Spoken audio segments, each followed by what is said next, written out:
I can hear me. I can hear me.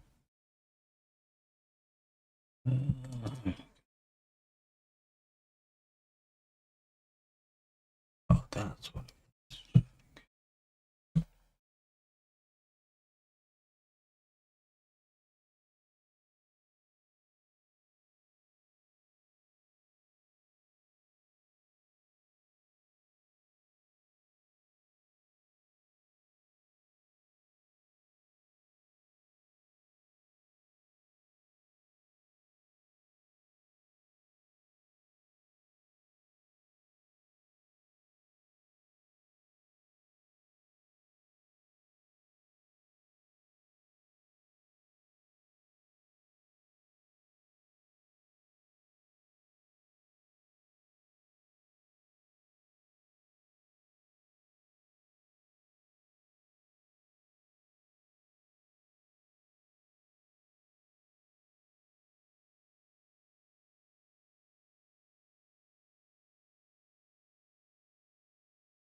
Post on Instagram.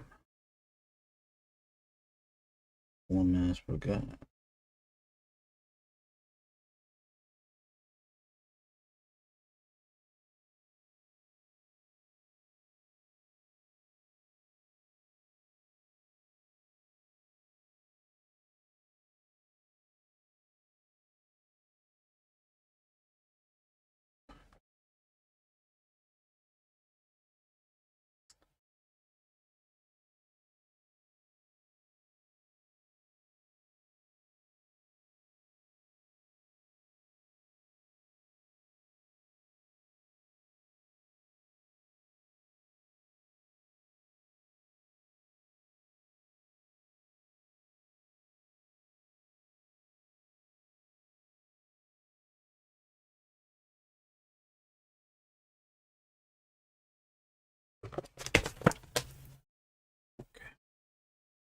It's on Instagram. James, this is the.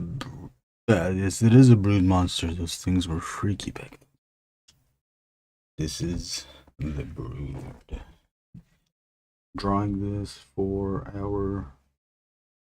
our Kickstarter. Thank you for reminding me. Let me put a link up for that. One of our other members, the Brizud. There you go. I was about to mention you, Bob. We're drawing trading cards for our current Kickstarter, Sulu Boys 2, the comic book remixing the classic. Was it 1975 Mutant Island story? We are drawing these trading cards as an early bird incentive, and then they were also offered as add-ons.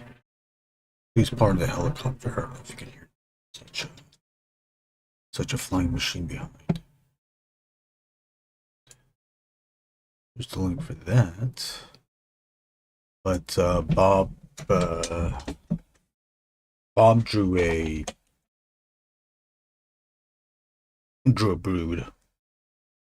And then in the group chat about trading cards, someone else mentioned that they were also going to draw a brood. And then the next person said that they were going to draw a brood. No. But then I decided, like, yeah, me too, draw brood. So here we are.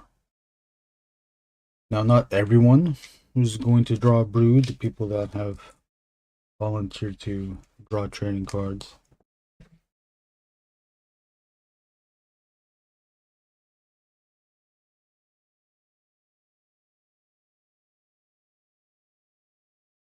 It's just funny that when one person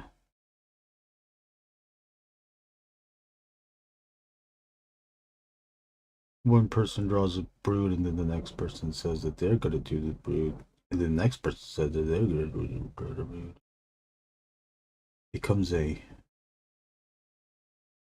the thing. Is that a phenomenon? Something like a phenomenon. It's something like a phenomenon.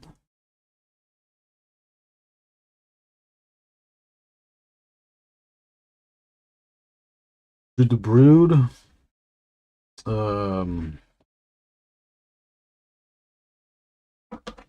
here's the other ones I drew.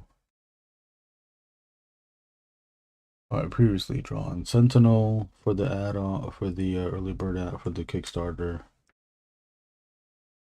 Omega Red. These are still pencils. Apocalypse. This is Warlock. I'm not really too happy with it. I think we probably going to change it during the inking phase. This is blank case. Oh, this is invisible. The X-Men.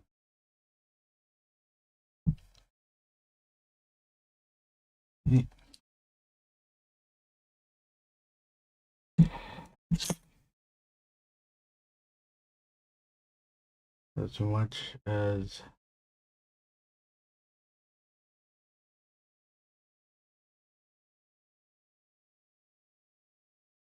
time there is spent on drawing things,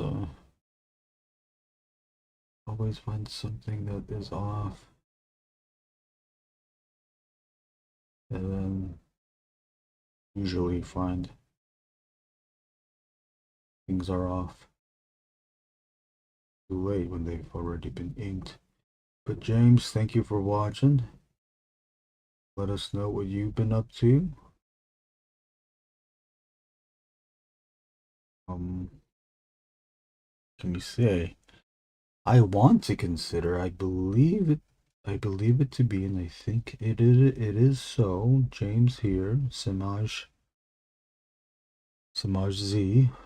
We like to call him Samajinga Z. He is the first person to color my comic book drawings.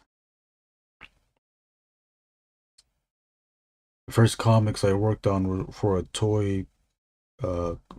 independent toy company called ToyPizza. They had a comic book and toy line called Knights of the Slice, and I did their second issue. James here did their first issue, I believe. Yeah, I think. James, correct us, please. Yeah, James did the first issue. I got to draw the second. I still wasn't satisfied. I was still learning how to color digitally. Plus, working with the old computer, it would constantly. I still have the computer in that tower here. I don't know what to do with it. I need to get rid of it, but I need to wipe the hard drive. Then if I did that, that means I gotta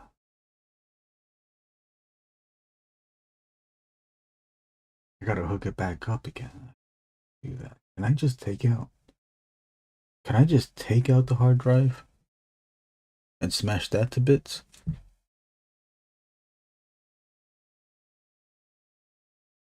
Oh, Samaj. Oh, the Z is silent, so it's just Samaj. Oh, okay.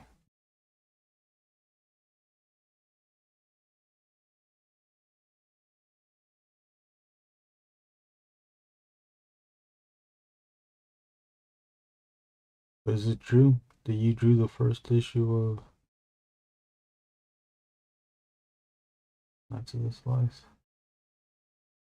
No, it is true. I remember those pages.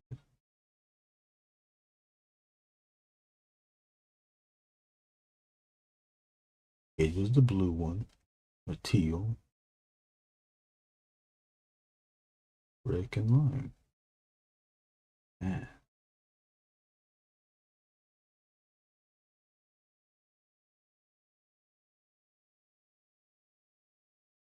Kind of seems like forever ago, but then there's little bits I feel.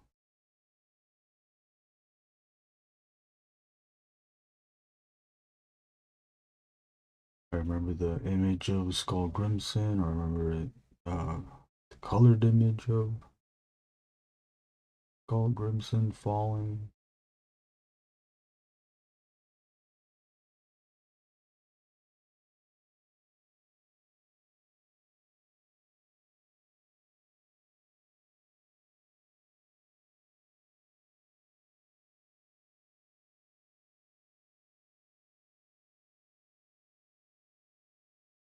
Current computer tower my work sent me to use has no hard drive.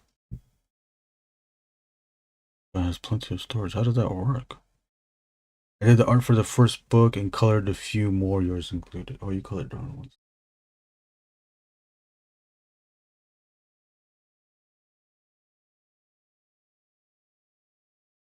Yeah, that comic I drew that on.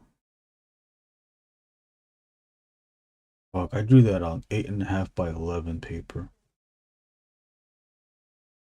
because I didn't have a scanner that scanned bigger sheets, and I uh wasn't able to afford just going to Kinko's or FedEx and scanning the pages there. If I drew it at 11 by 17, so I just kept it to 8.5 by 11. So just slightly bigger. I drew it just slightly bigger than a comic, so it's almost true. It's almost to scale. Just slightly shrunk down. But even during that time too, I made sure that the proportions of the canvas was uh, true to comic books.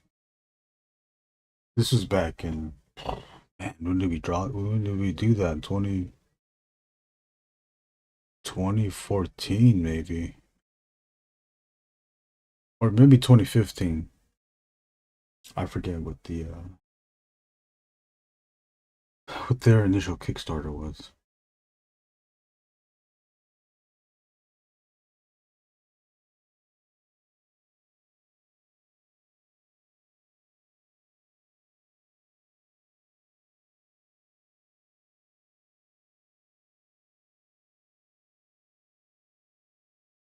Using the 0.8 micron on its side. Look at that. Okay.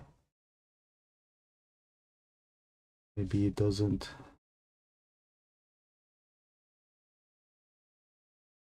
register visually, but you will notice the difference if you do it manually. If you do it yourself. Using it on on the pen on its side, and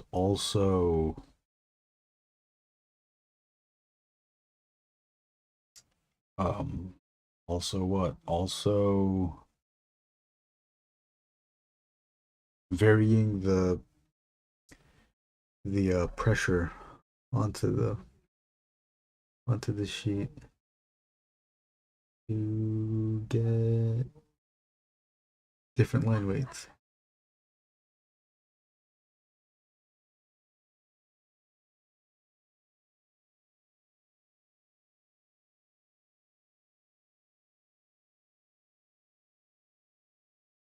Okay.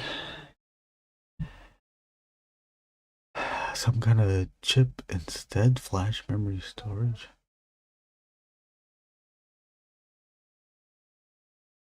Dude, my computer, I don't know if you were there, Bob, in the beginning of this of the of the streaming journey. The computer would just lag on stream. The frames would cut out. It was very difficult to get a healthy stream happening.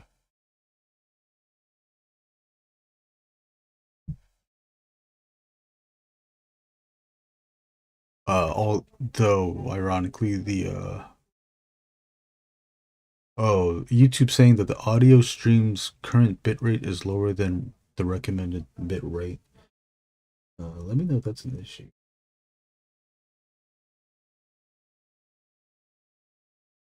And even if it is, I wouldn't even know what. Oh yeah, the stream would just lag. When Warrick came on, it would even be worse. I could hear Warrick. The audio was fine. My mic was a lower quality. The stream, the frame rate, the frames would skip.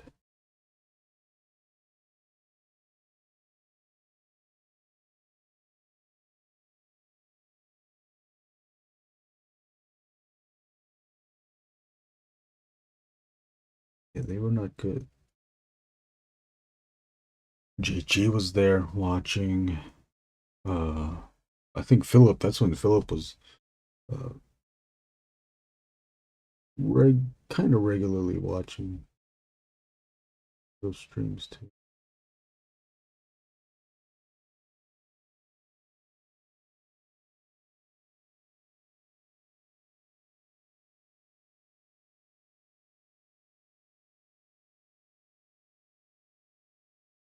And I looked up on YouTube like how to have a good stream with a bad connection. All of that shit. It just did not work. It worked a little bit. It helped out a little bit, but it wasn't a huge improvement.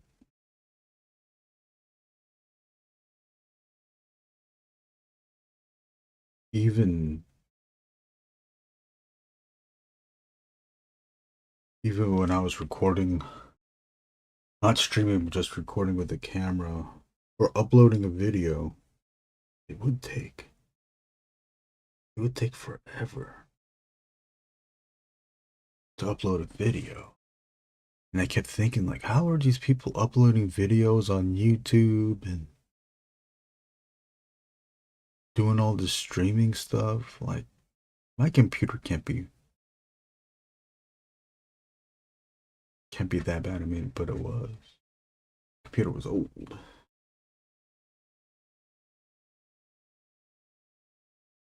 Then I got a new one, the mini computer, which is essentially just all the laptop parts condensed into a small box. What is it like? It's the laptop without the CD-ROM and no dedicated monitor.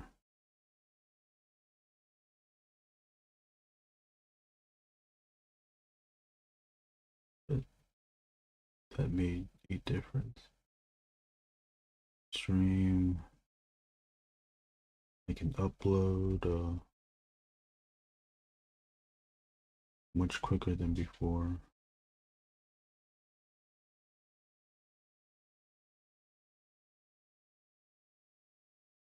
Yikes.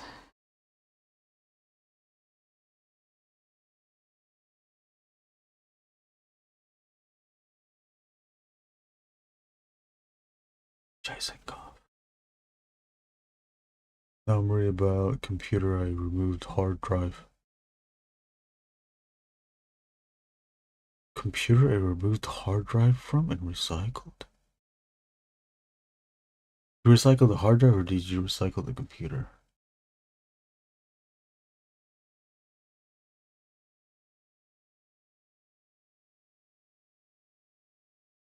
Even looking at this space, like I don't even know what I'm gonna put. I would probably put books. Or the stuff that's in front of the computer. We keep it in the. We have an old computer desk, and the tower is in a. It's in its own compartment with a door, with a shelf door shelf, or a door.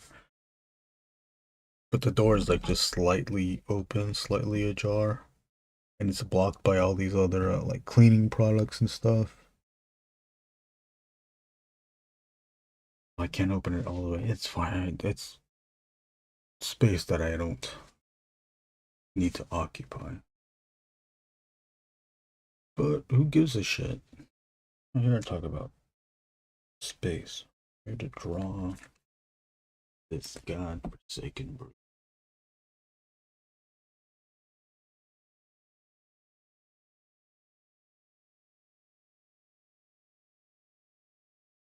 Looking up reference for the brood, noticing that different artists doing their own renditions of the brood. Almost now a sort of permission to let the artist interpret the brood any way they do.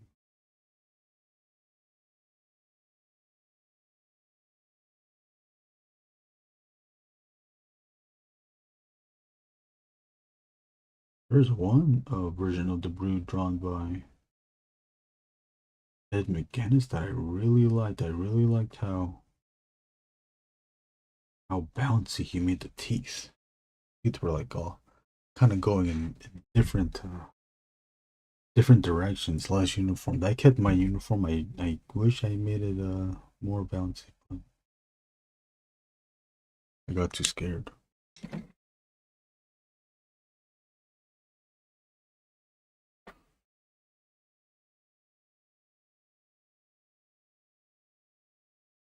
Dude, what? I think I want to add. See, this part is tripping me up, right?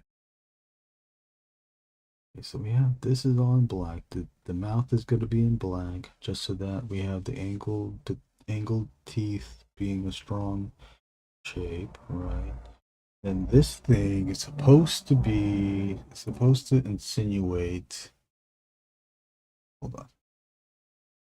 Is that better? Let me try. Oh, that. Okay, I think that's better. Oh, I should just draw like this one. This lighting. I had both. I had 3 lamps on. This is supposed to insinuate the or reference the part of the body and the tentacle arm. But then we have this empty space down here. It's not doing anything, so I was thinking of adding another.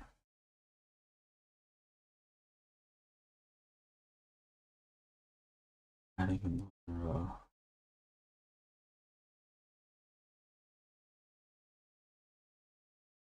R. Then like what the fuck is like what is this then?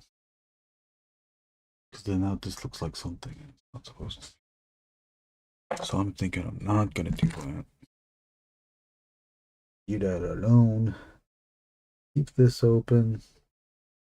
I don't know if you noticed it from before. There was like a saliva thing coming out of here, and I wasn't too sure if I were to include that. Maybe wish. Maybe wish. Let's do that. Let's add some drool. OG teeth are deep sea anglerfish. Oh, right. That does look like that. Oh, what's up, Jared? I'm saying there may still be stuff on the computer even. Oh. That's what I was thinking too, and I think that's probably why I just kept it and I never, I never threw it away. Heading out to pick up a friend and his wife at a Metallica concert. Nice. I wasn't really ever a real metal Metallica fan. Some of the songs I, I kind of liked. I don't know if I liked it because I just knew those songs, but I didn't know a lot of songs though. I just know Sandman. Rock never, never, never.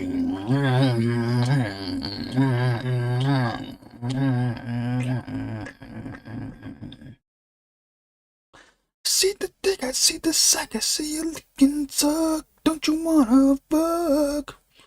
The OG teeth are deep sea angler fish. Oh, yeah, just the OG teeth are deep sea fish, angler fish, and they wanna suck. Keep your mouth wide open as I come inside.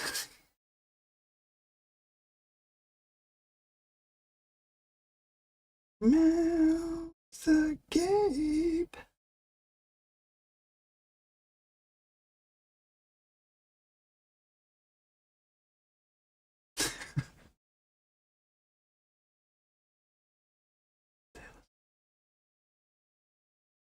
Look at this. Look at this. All this stuff that I'm doing here. Am I even gonna use this? Never, never, never.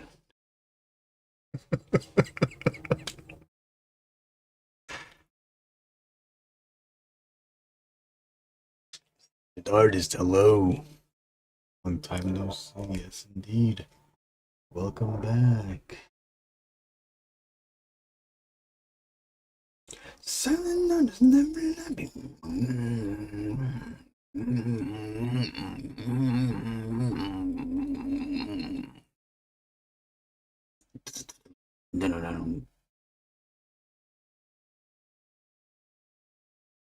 What's the other song that they have? On the road again. No, it sounds like on the road again, but it's not. Up on the stage.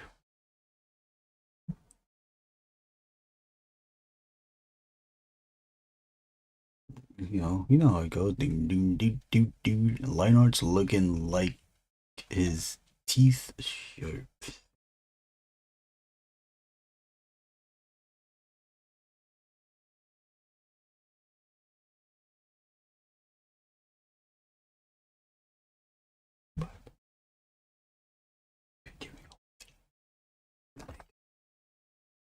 Look good to some extent. Gotta make it look good to some extent, right? Okay. Should I do like, I should talk like this. You say like I don't need the microphone close, but I think I do. I need to turn it this way. But I'm scared when I turn it this way, then like every in the background sounds might get picked up in the background.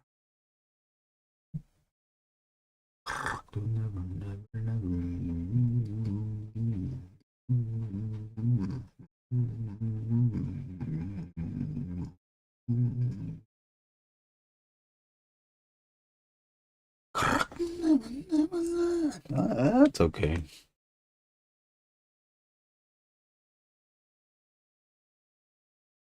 Metallica. Oh, I forgot to put the drool. Oops. I was gonna use the white out or the acrylic paint anyways.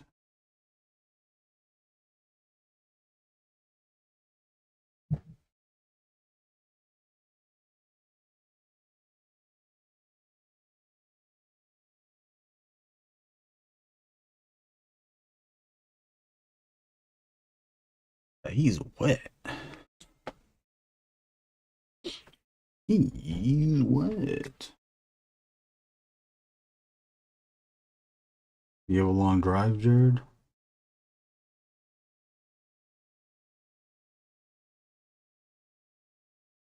On the road again, up on the stage. Here I go.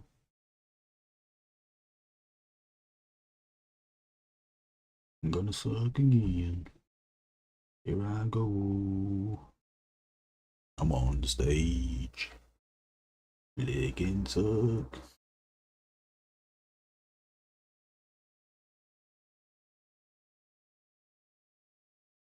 Oh man, see, I don't know if I should have done that. Don't sing and draw at the same time.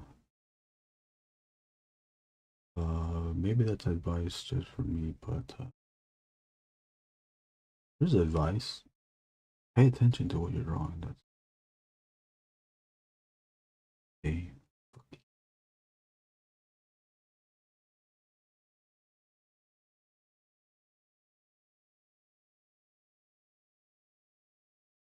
This Thursday, this coming Thursday is New Night. Long Beach drink and draw event. A bunch of the art clubs getting together, drawing together. Pull up a flyer for that. It's happening at the compound here in Long Beach. Don't know the address. Up on stage.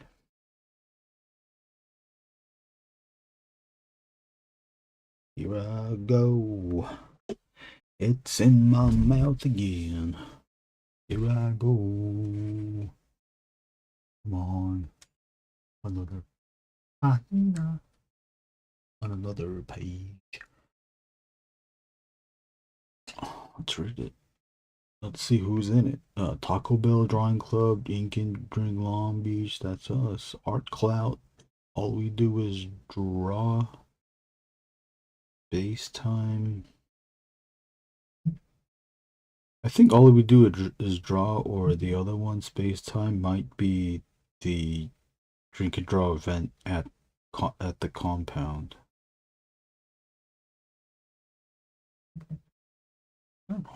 Artist is their address. Thursday, May 8th, 69 p.m. Long Beach's vibrant drawing community will come together once again for an exciting evening of drawing at Compound with the biannual Drawing Clubs Unite event. This special gathering invites artists of all levels, from beginners to seasoned professionals, to connect, collaborate, and mouth agape. Long Beach-based drawing clubs Eat and Drink, Art Clouds Drink and Draw, a drawing club, Taco Bell Drawing Club, All We Do Is Draw, and Space Time Collaborative will join forces, offering attendees a unique opportunity to engage with. The event is free to open to the public. Don't miss this chance to immerse yourself in the drawing club culture of Long Beach and meet fellow artists who share a passion for drawing and looking and sucking. Here's the address: 1395 Coronado Avenue, Long Beach, California, 90804. Is this is Feria too? Where's Coronados? Are you mashing up Bob Seger and Willie Nelson? I don't know what I was doing. I was trying to cry on command. Which one's Bob Seger? Is he Oh man, Bob Seger.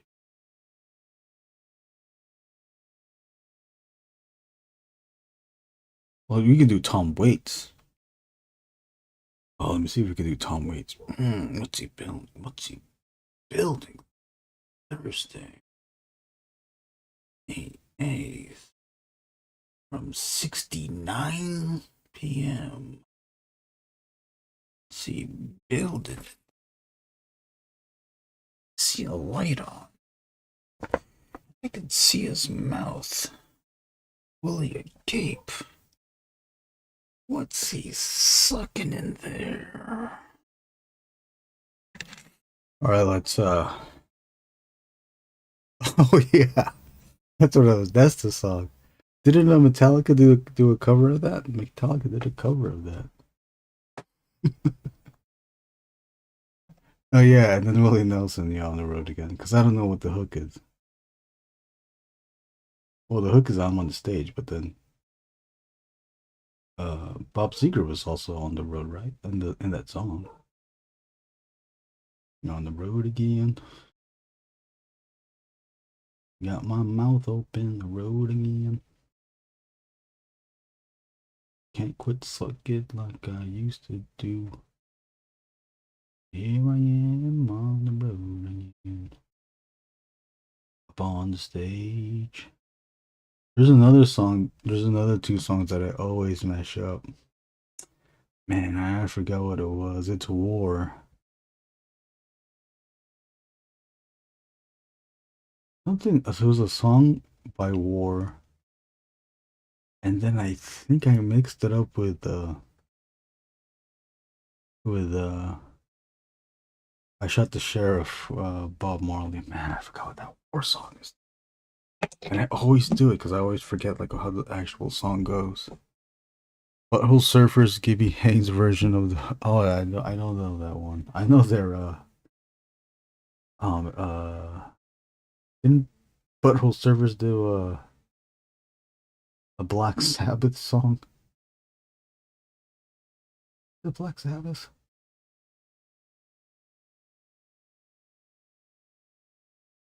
Eddie, what does regret mean? I forgot what I meant. But when you see your mother, remember to tell her, Satan, Satan, Satan.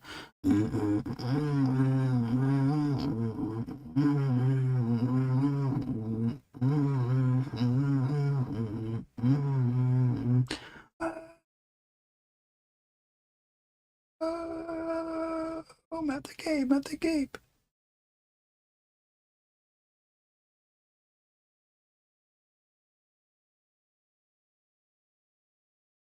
Sweet Loaf, yeah.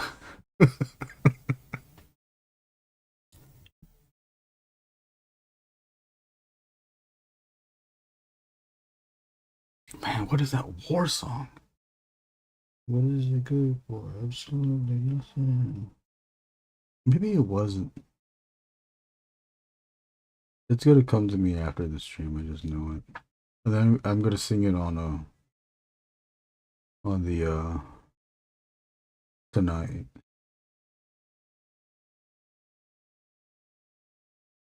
It'll be our little inside joke. Mm-hmm. Bob, it'll be our little inside joke.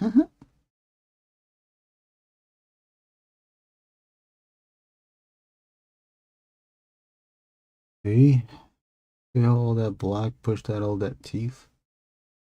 I could have put a tongue in here, but I think it would have. I think it would have complicated the drawing. Dave, I'm afraid I can't do that, Dave. Dave's not here. Excuse me. Dave's not here. I'm afraid I can't do that, Dave. Dave's not here.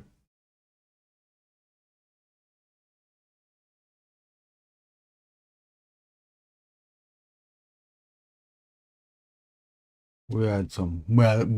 Oh, Shiza. What? Why did I pull it out like that? I'm so sorry. Oh, yeah, because we're looking at the flyer. God, I'm so dumb. Okay.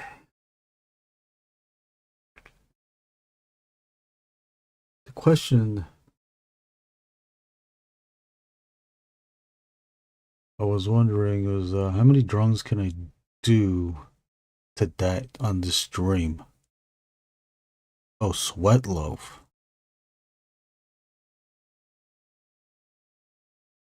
Sweet and low. Okay. Now let's figure out Now I know I said I wasn't trying to complicate the motherfucker with more white, but hey, guess what? Here we are. I'm gonna complicate the motherfucker. White in here, but before we do that, there's a word from our sponsor. Bob, do you have a, what's our sponsor? Anybody have a sponsor for today?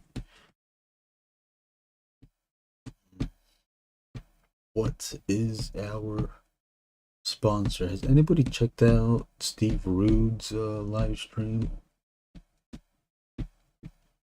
He is, if you've seen his live streams, he is fairly true to his nickname. Oh no, his not even his nickname, to his last name. What's up, JG? What is our fuck it up. Fuck it up. What is our sponsor for today?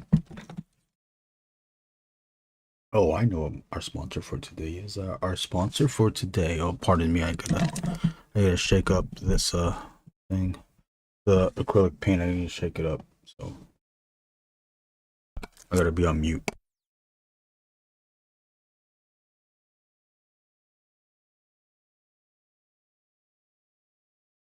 Oh, can you hear that? Our sponsor for today is Coast 103.5 Los Angeles.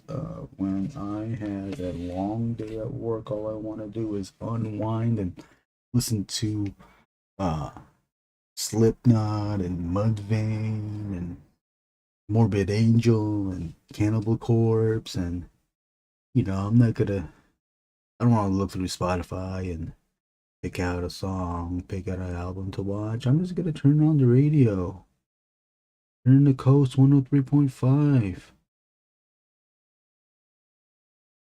And all my favorite bands are there. Metallica, Disturbed, Mudvayne, Papa Roach.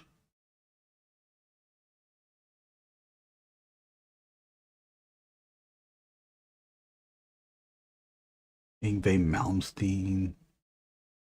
That motherfucker's on the coast. The Beachy Boys. Krakatoa. Krakatoa. Come on, Krakatoa. Oh, this is the Brood, JG. I'm drawing one of the Broods. I don't know if you've seen Bob's alien looking motherfucker. Oh yeah. Let me break it up. Oh, should I just color it into white? With the teeth? This is a bit cheesy, isn't it? Isn't it? A bit cheesy.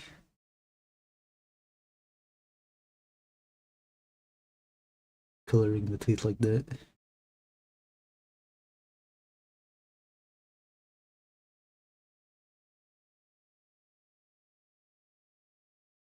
I'm just trying to make it look better. That's it. Fun fact, sometimes the Brood have red eyes and sometimes they have yellow eyes.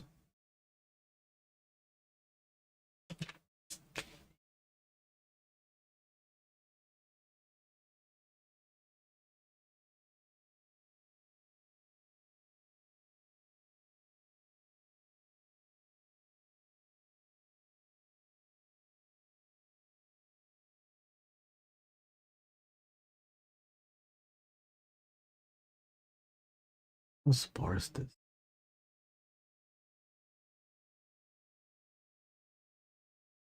See, that's why you don't add the white. That was the point of making the inside of the mouth black, was not to put the white. So now look at this white. That looks fucking weird. And then now I'm gonna try to compensate that. This motherfucker's gonna try to add more black on the outside, and it's not gonna look good. See if it looks good. Yeah, use 10. Where where's my 10? Beige. Beige? What can I send? Beige? Where the hell did my 10 go? Wait, what? Hey. Where did my 10 go? Did I move it somewhere? 10, 12, 1, 0. What the hell?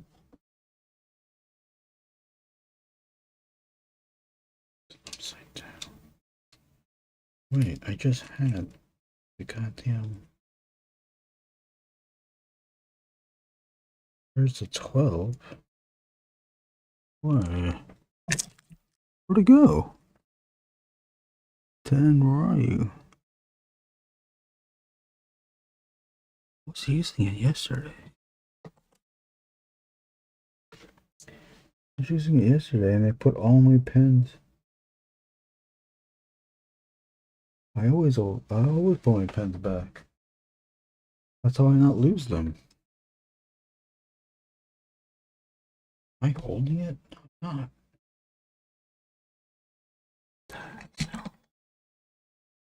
This is gonna kill me for the end of my life.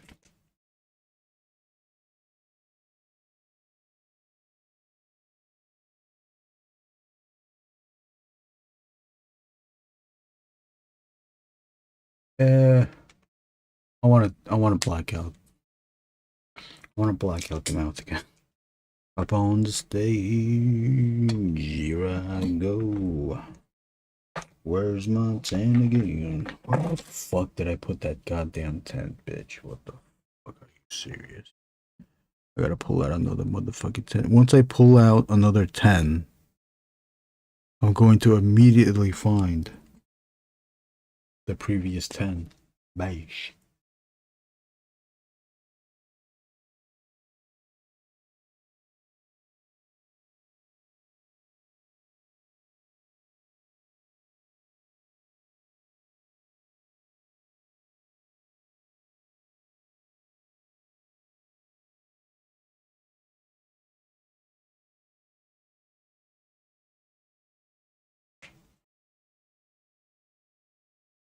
He's eating fireflies. Yum yum.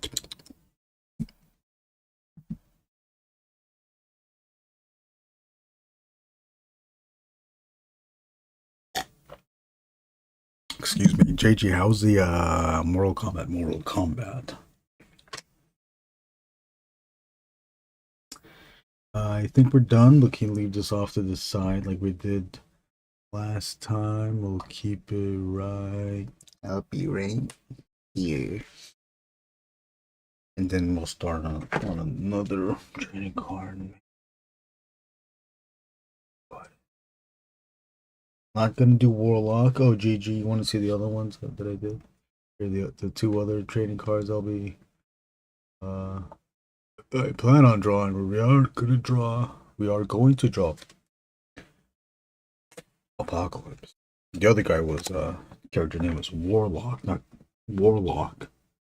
Not to be confused with the other Marvel character of the same name. I think that other character was also a Marvel X-Men character, an X-Men character too, as well. Still trying to look for that number 10. Okay, let me see. Excuse me, I just need to see. We're just motherfucker. Need to see where this motherfucker went. Vanessa. Where's my number 10? Kiss it. Bitch.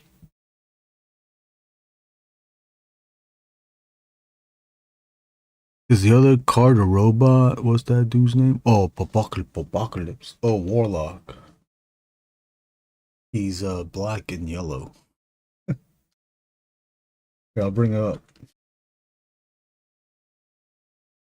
Bring it up, young Jamie. Where the fuck is... I want young Jamie to bring up my number 10 pen. Bitch, what the fuck? Mon ami, Can you see it on? Probably not. See. Instagram. We gotta look up on website internet.com. Okay, so actually we're gonna go to website internet.com, type in X-Men Warlock. Okay, so look up the images. Okay, click on google.com and click on the images. And okay, so here are the images of our friend Warlock.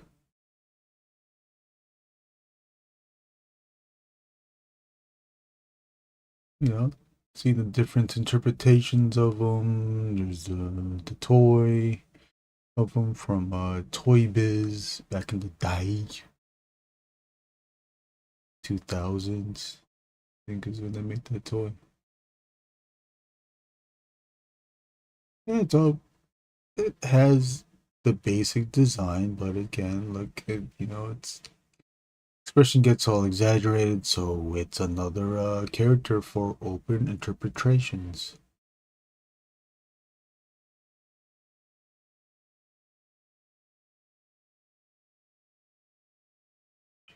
I like this one. This one at full image of this one, but really good because it looks very volumetric. It looks like a statue, but it's not.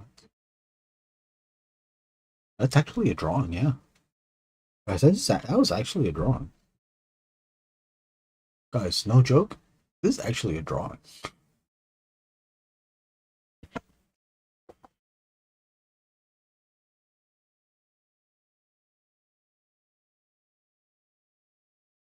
Oh yeah, it is kind of like a Will Sweeney.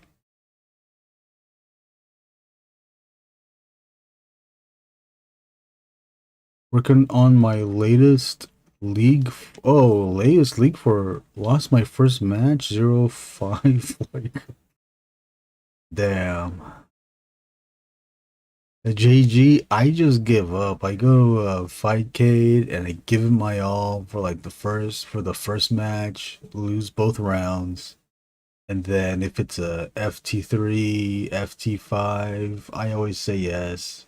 I've been playing a bunch of FT2s. It's crazy that people just I guess it's not crazy, but it's just it's I usually play the first to three, but then a bunch of FT2s came along and I was playing that, and the FT first to threes and the first to fives.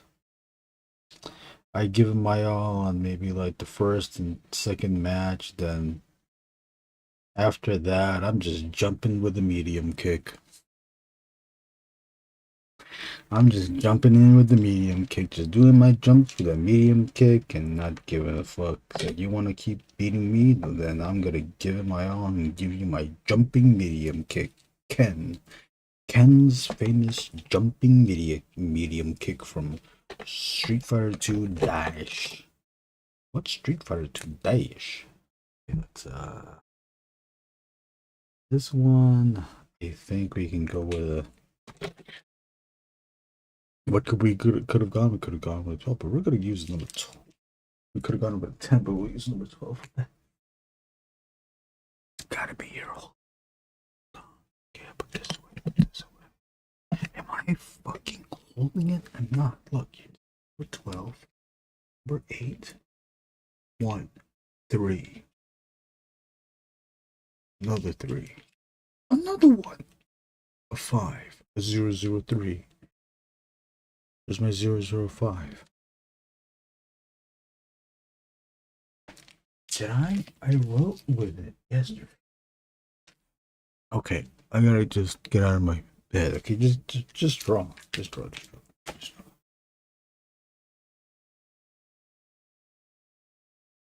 I'm going a little thick with these lines here. I'm trying to go for a diamond iceless look. You gotta keep it separated. You gotta keep just working on stuff, study the game, online, figure what you're.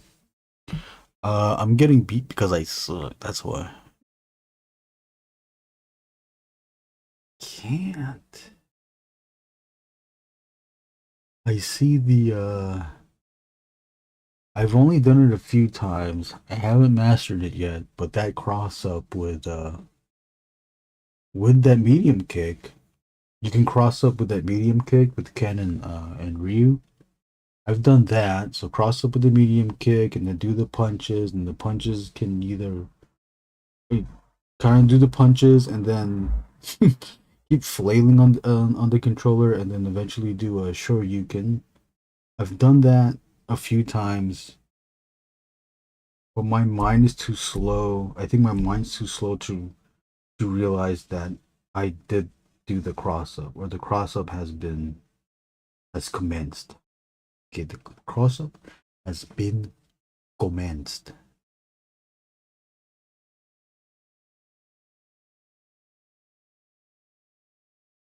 I did that. Here's other stuff. Here's another thing that I learned. Yeah.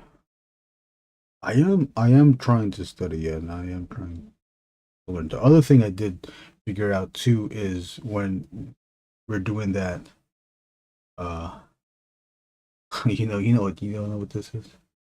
When we're doing that game of throwing fireballs, throw fireballs at each other, throw fireballs at each other. I try to get in close. I try to get in close, and then time it. That when they're throwing the fireball, I can jump and do that motherfucking medium kick. It doesn't do a cross up, but I'll do the medium kick. Then maybe I can get punches in and then do DP. Shot it again. Do that. What was I doing? Who's the last people I played? Played someone that was doing Saget. I was able to beat they kept doing, what was their first move all the time? Their first move all the time was straight up jump. A straight jump, and I don't know. They used a kick that was like a long kick. I don't know. It's probably a medium kick. Couldn't have been a short kick. I think it was a medium kick, and it was still fast, so I know it couldn't have been a hard kick. They would do that because they had range. Uh, and I would just always throw a fireball, always hoping that they would land on the fireball, but they blocked the fireball when they landed. But I figured out for the in the beginning of the round, if I jumped in with a heavy punch, that was is that an anti-air? That stopped them. I stopped their jumping attack. Then after that, I didn't know what to do. After that, sometimes I could roundhouse when they landed.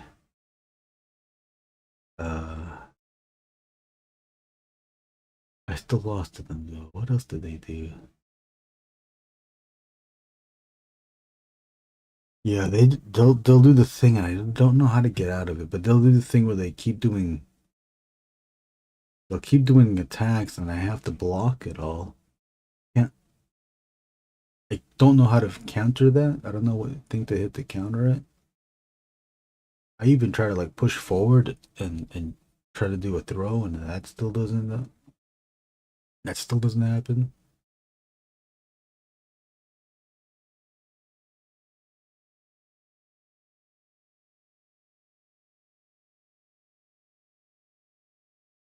They can do a Shoryuken after they did something with a jump attack, but then that's it. And then I just give up and either do my jumping medium kick, or I just keep doing the hurricane kick. I'm not gonna beat this guy. No way, no how. No way, no how. It's tough knowing what you're doing. I know. They keep doing it. They keep doing it. Keep doing it. Pushes me back, so I can't throw them. And then I gotta wait, and I try to time it. And then when I try to time it to do a Shoryuken or something, I'm still blocking. It's like fuck. It didn't get me out of that. It didn't get me out of that block.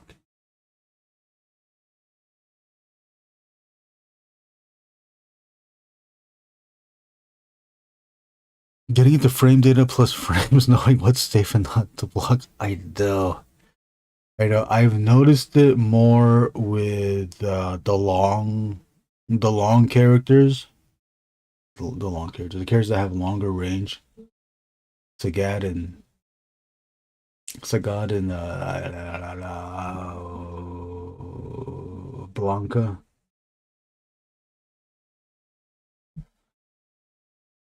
With Blanca, can I do with Blanca? With Sagat, when he does his long range kicks, you can you can do sure you can almost from a distance, and it'll connect.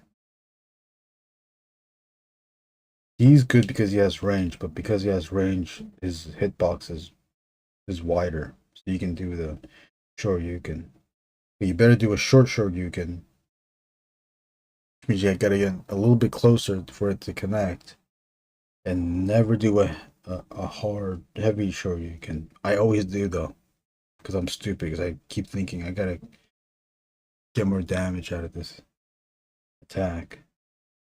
I do the long short you can, and then they just wait to attack me when I come down.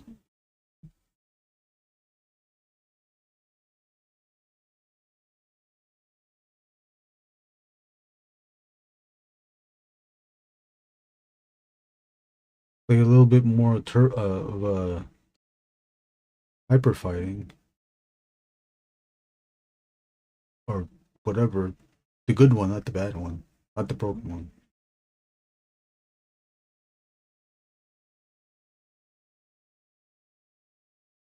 That one I can move up on the computer, but whenever I play it on here, I always choke up and don't perform well in front of people. I do want to play it now, so just keep talking about it. You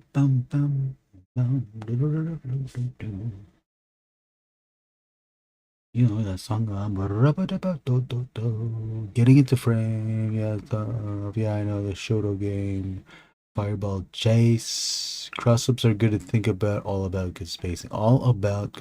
Yeah, I tried to, like, sometimes I'll just, if I'm fighting against someone, I try to find cross-up, if I can get to it, but most often they hit me with hit me with your best shot, fire away. Oh, what's up, Joseph? I missed your comments. Hello, how are you? I'm doing well. I'm trying to get these cards drawn. My back is bending ever so slightly. I need to straighten out my back and it's just Apocalypse. Thank you, Joseph, for watching, and hello. We also have Tito Miranda quickly becoming a regular viewer. Thank you for watching, Tito, and you have a question. Did you have an arcade you went to play at? I did as a child, a teenaged child. We had the local mall, Lakewood Mall on Lakewood Boulevard. They had the arcade place called Aladdin's Castle. And in the 80s, 90s, it was a huge place. If anybody is local in the area of Southern California, Long Beach area, Lakewood, the at the Lakewood Mall, I think it's still there. You know what? I don't even know. I haven't been to the mall in a long time. But Aladdin's Castle is now California Pizza Kitchen. It used to be at that spot in the 90s, but then Aladdin's Castle had to move to a smaller spot across the way, and it was in the backside. What I consider the backside. Well, I think everybody considers the backside. There's a front. There's a obvious front, so there is an obvious back. There's a backside to the mall.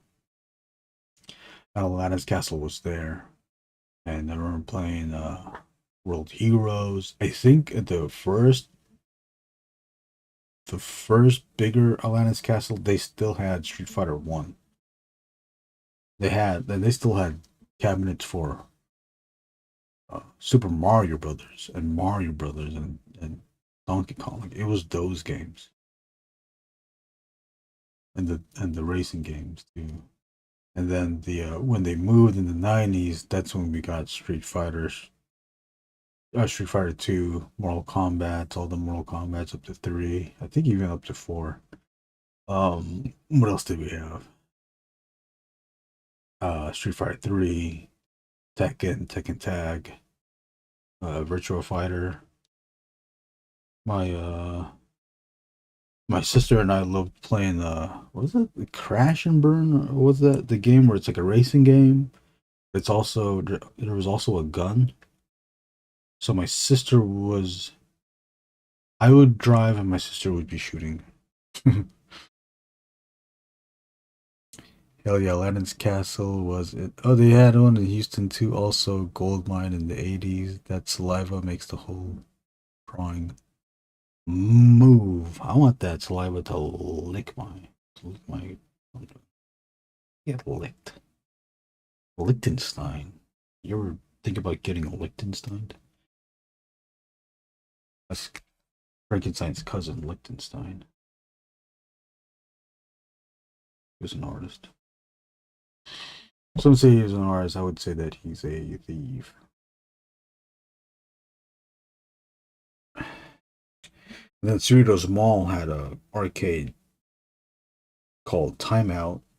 Another fairly it's a sizable. It was not wide, but it was very deep. That arcade place, and that's where they had Michael Jackson's Moonwalker that had the built-in Pepsi card reader thing, and some kid just we were playing the game, and some kid just came up and swiped his Pepsi card and gave us like 99 credits to play. So, it took forever, but we beat it. It was arcade game, arcade beat 'em ups. They're created to eat your money. I'm trying to figure out what to use now. Number 5. I was in San Fernando. I was San Fernando in the Valley at Family Fun. Oh, we never went to San Fernando, but hey, that's cool. And then in the 2000s, I don't know if they still have it now. They might still have it, but I'm not too sure. There was like a place in Cerritos, Cyprus. There was a place in Cyprus that had free games. All you had to do was pay $5, and you could play all the free games you want.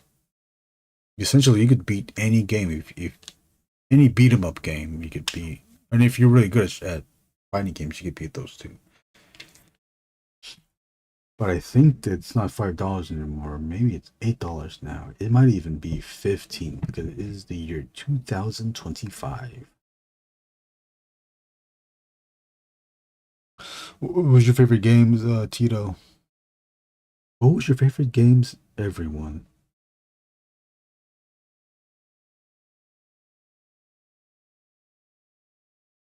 I remember I was on a fluke winning streak with Ganryu on Tekken. Wow, I'm really good at this guy.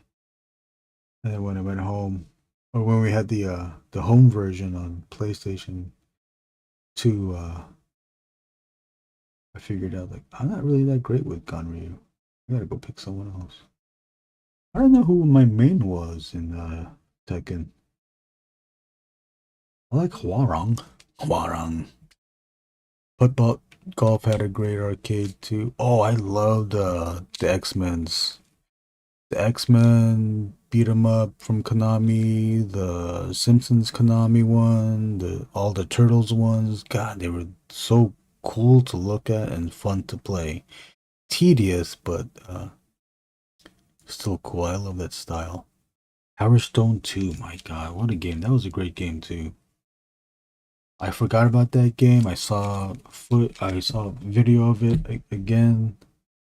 I think Justin Wong was playing it.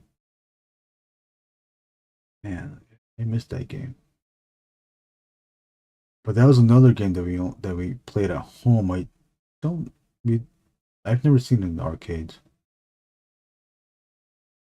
But yeah, I was only like I only was able to play with my siblings on it.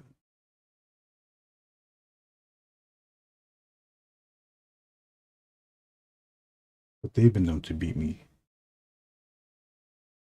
too.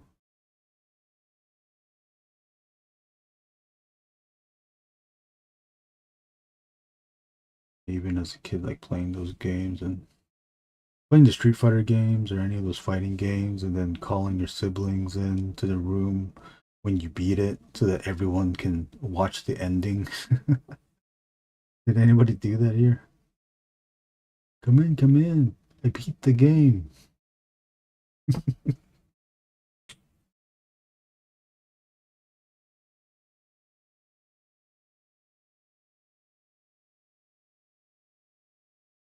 I even remember watching my siblings play RPG and thinking, God damn, this is fucking boring. It's only fun. RPGs are only fun when you play it. Because it is not fun when you are watching your siblings farm for higher stats or trying to beat the boss again.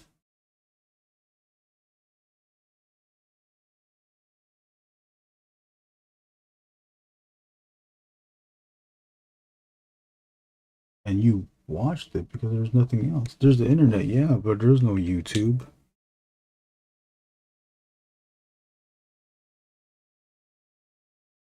You probably find a trailer if you went to Ain't It Cool News.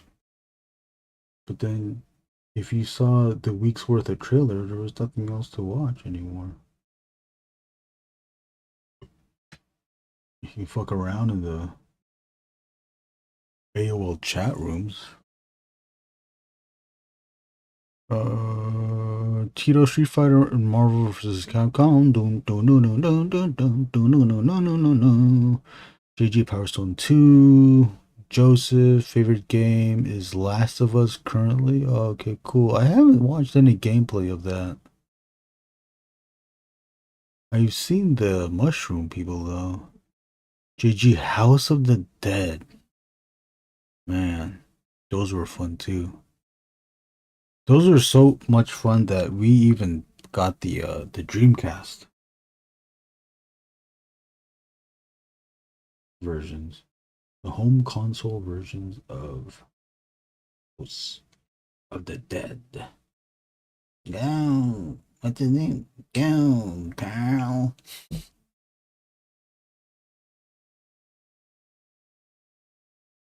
Anybody ever play the keyboard versions of House of the Dead? I think there was also a Resident Evil version.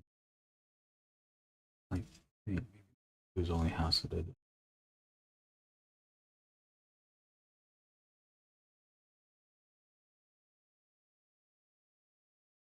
Die Hard. Anybody play Die Hard? That game is pretty fun too.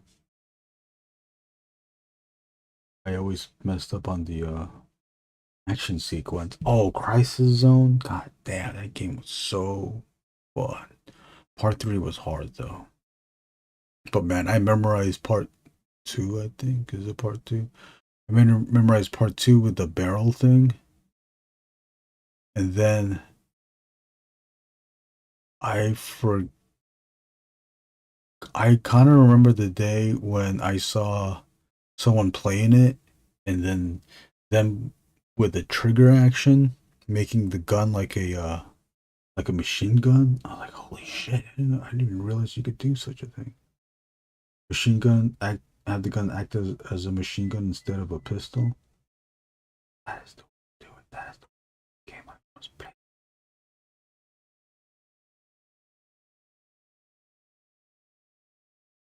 What is Randy Murray, fellow Ink and Drink member, mentioned an arcade in LA? I thought that might be fun to go. It's just outside of what, Little Tokyo. He said it's been there for years. I'm like, damn, I was there. I was there last year. I was like, man, I was at Little Tokyo last year. Like I could have gone to that arcade. You know, at the same time too, like I don't know if I would have enough money to do that. Oh, Cubert. Yours are all primitive 80s. What was Cubert saying? Oh yeah, Cubert, man. Cubert was saying all types of shit. He was all saying Cubert was saying shit like Cubert was all like Cubert was like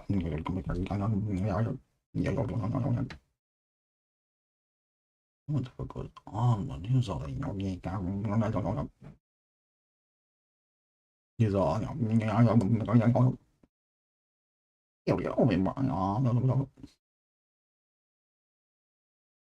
the drawing I'm working on has a background of skulls, and I need to draw like 200 of them because paper is huge. Well, good luck. What number of skull are you on now? Do you keep a tally? You should keep a tally. When Cubert was brand new, hell, even when Miss Pac-Man was new. Miss Pac-Man is a fun game. I still like Tetris. The first one. The first one before you didn't have the ability to hit the down button so that the bricks fall faster.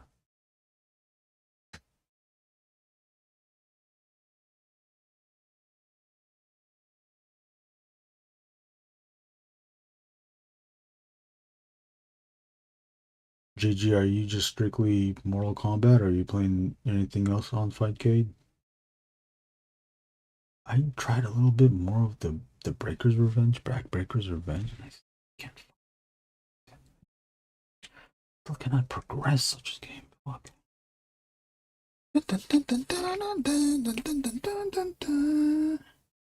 Hey, how big are these skulls? That's 10 so far. That's only a 2-inch square of them. My god. Have you posted it on our Ink and Drink Discord, Joseph? Mostly MK2. Oh, you are playing Street Fighter? Street Fighter. Boom, boom, boom, boom, boom, boom, boom, boom, boom, boom, boom, boom, boom. Do you want to play one around? Maybe we should get to finish drawing these out. Wait, hold on. What time is it? About an hour and 18 minutes. It took me around 40 minutes to finish the brood. Hour 18. Damn, this has been 30 minutes already. 20 hour to 20, then 10. Yeah, damn, it's already been 30 minutes. Okay. If you guys don't mind, Gigi and I will play around. I'll broadcast it here. You can watch me lose against JG. Hold on, JG. Can I finish this drawing real quick?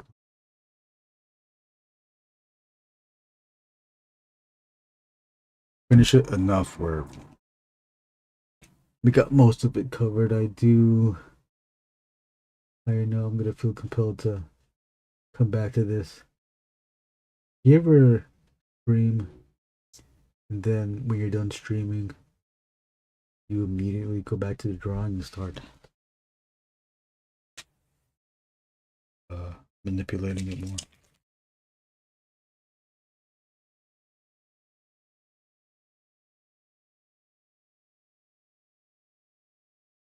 Also, JG, I had a question. How much memory does Bytecade take up? Is it taking up a lot of my computer? Computer? I cannot have Discord, unfortunately, because parents won't. Oh, okay. I gotcha. Yeah, no problem. Do you have an Instagram, Joseph? That you post? Are you allowed to have that?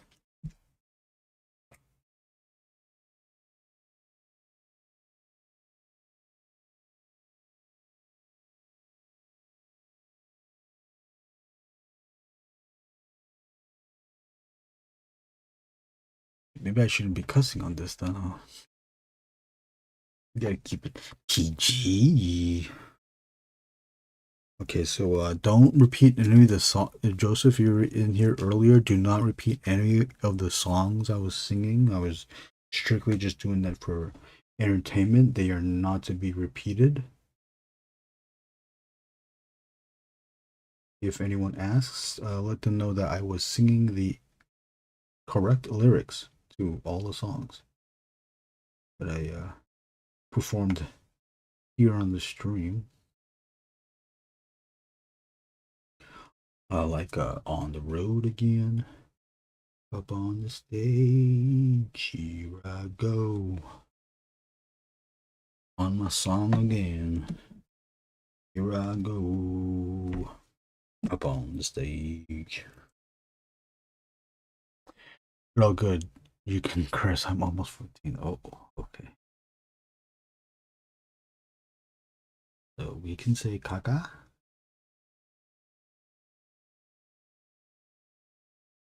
It's okay to say caca. Dun, dun, dun, dun, dun, dun, dun, dun, dun. What song is that, Bob? What song is that? It's okay to say caca. Is that Chuck Mangione? It's okay to say caca.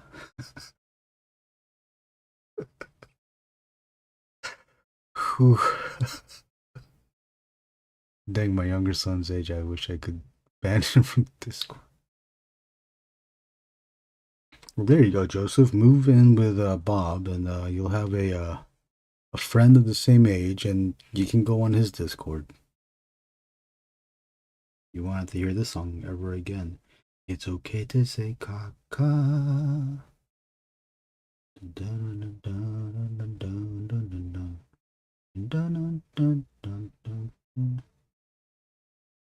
I'm sorry, JG. Going as fast as I can, alright?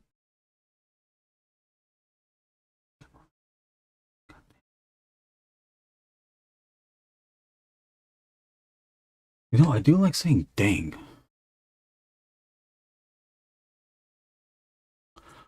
Send him to Joseph's house. Oh, yeah, you can send him to Joseph's house.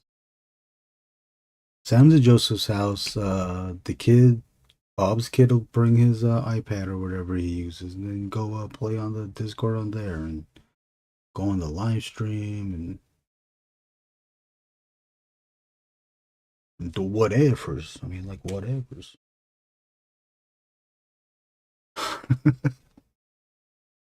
Oh, you can take the 16-year-old too. Yeah, you can. Everyone can act all cool because they're hanging out with the older kid.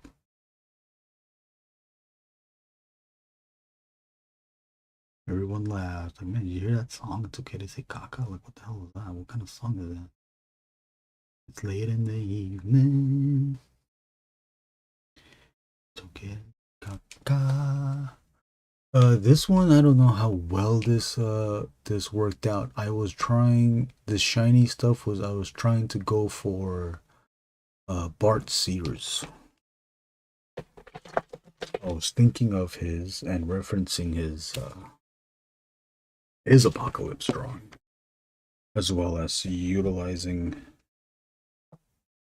the design of design proportions of Simon Bisley. Hold on, let's go. I'm gonna show you Bart Sears. I have to remember to keep this PG mostly. Okay. I forget. Different people of different ages watch this.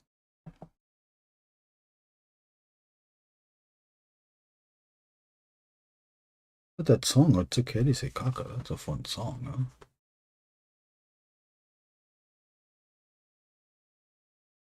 Chuck Mangione, so it's okay to sing caca. Oh, come on. Oh, there's other ones too. I didn't realize there was other ones. Okay, there you go. Easy. Let's see if it clears up. I see. You kind of see what I was going for.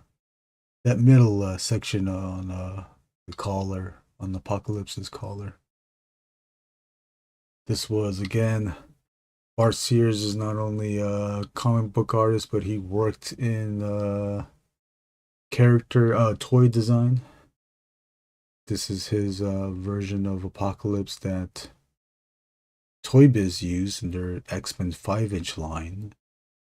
In that toy line, the character was dubbed Apocalypse 2,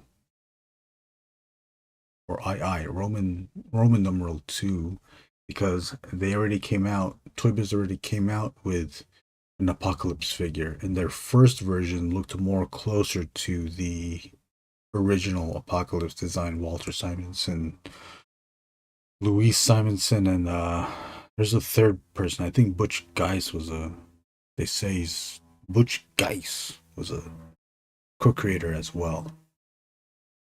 And then with the 90s and the cartoon, they kept the line going. They redid, I think they redid most, if not all, the first series figures, including this Apocalypse, which was one of my favorite toys. All of the Bart Sears stuff was my favorites. How did I know it was Bart Sears? Because my cousins told me. Then finding this stuff, later in life, in the 2010s, I think. Holy shit, someone uploaded the Bart Sears designs. People don't like Bart Sears for some reason. I don't know if it's because it's him or his art style. I don't know. I'm too ignorant to know that, but man, I do like this. As a toy, this is cool. This is Cable. Here's a strong guy.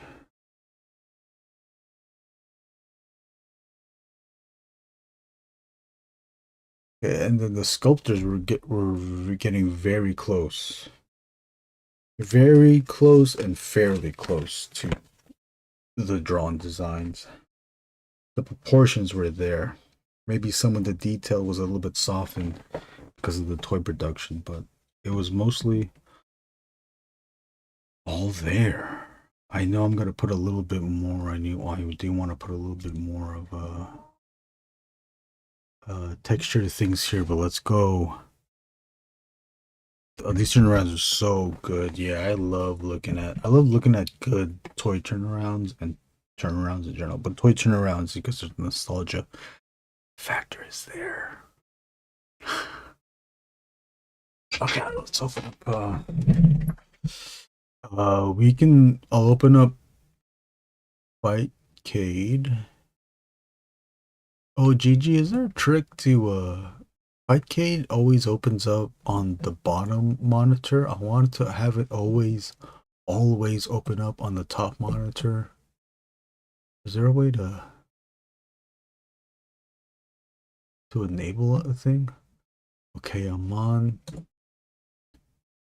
SSFX. Am I there? Where's Gigi?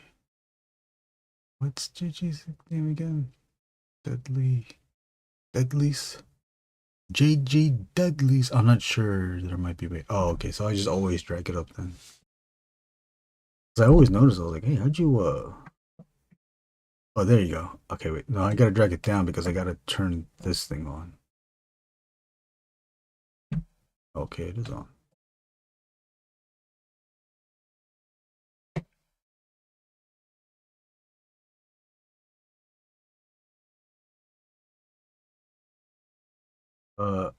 Oh, oops.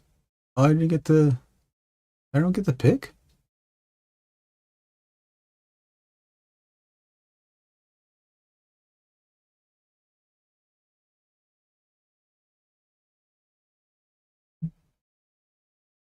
Oh, wait, did I do this wrong, JG? Oh, you did. Okay, cool. Okay, now I gotta find my controller. Wait, hold on. Let me make sure that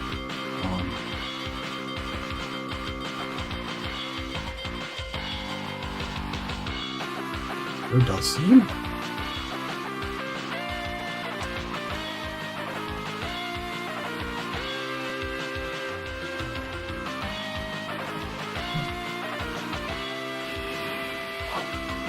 Can you hear that?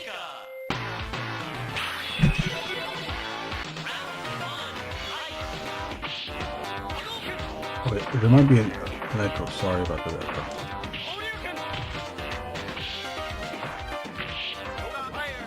Oh wow! I passed by it. Nice. Oh yeah, Dawson too. I can do that. Oh shit!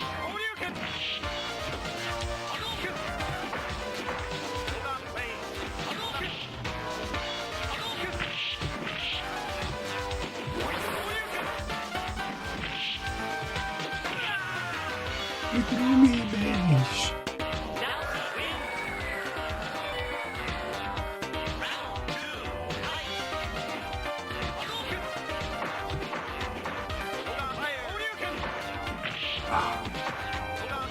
Oh, damn. Got the distance. How you do that distance like that? Damn.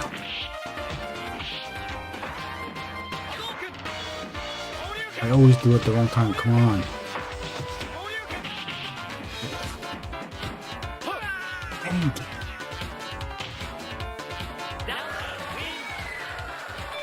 Wait, I'm trying to look for the comments.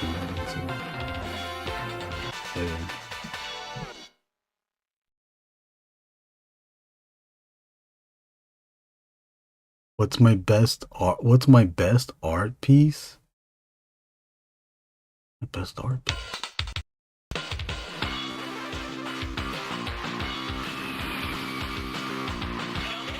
I have a few that I like. I'll show them after the after the some nice thing. Can we do this?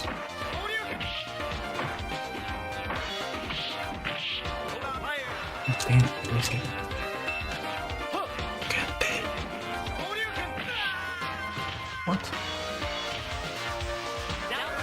You can hit him. And I had a super.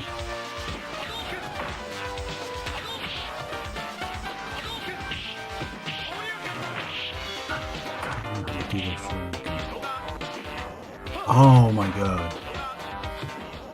What?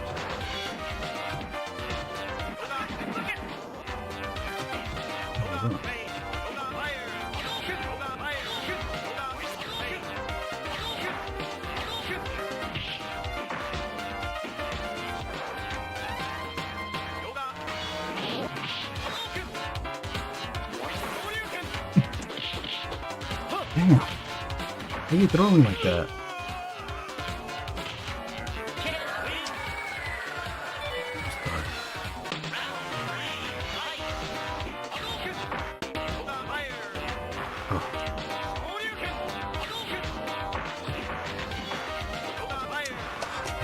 Things again.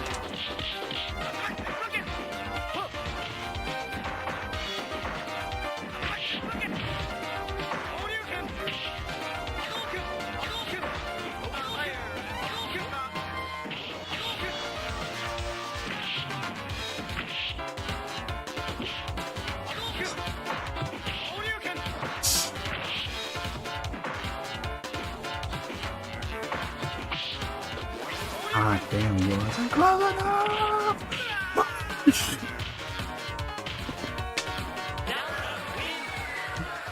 There's one more. Close. Eesh. I always trip up. I think I'm close enough and I'm not. I think I'm close in distance to do an attack, but I'm not. Oh, I even tried doing my cross up like a wasp. You get rid of my cross ups, please. Oh shit, cross up. Dang it, my cross ups. I can't walk in the air. Oop. No. There's no way to recover from that, huh?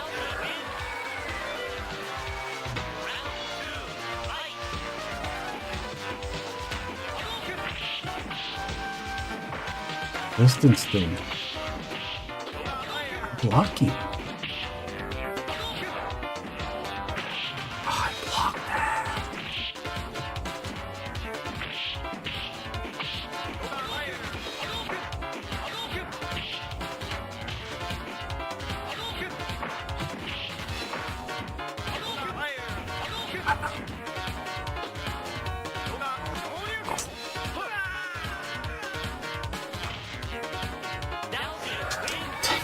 Alright, that was good.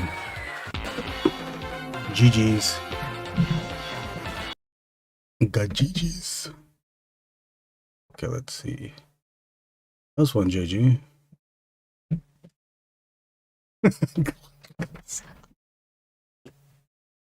Then Gladys came in. Hi, Gladys. I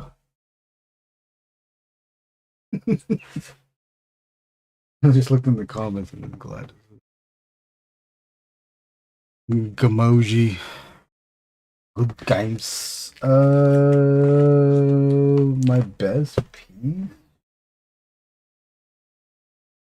Yeah, let's say my best piece, I sold those.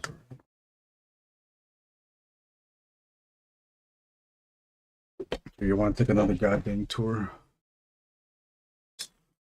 of thing? Don't look at my crotch though, right? The family show. Oh, don't look at my crotch links. The family show. Don't look at my crotch links. Oh wait, this is my okay, this is not, I mean, this is one of my favorite pieces. Penciled by me, but inked by Kimo Batista.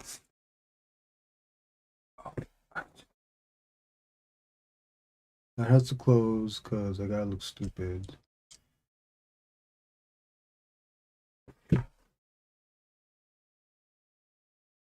Look at that motherfucking detail that Kimo put. He changed some of the sign a little bit, but most of it is there. This is a collaboration with Kimo. I did the pencils, Kimo did the inks.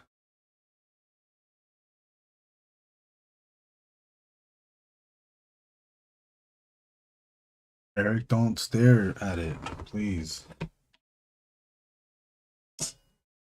It's dangerous to look at that.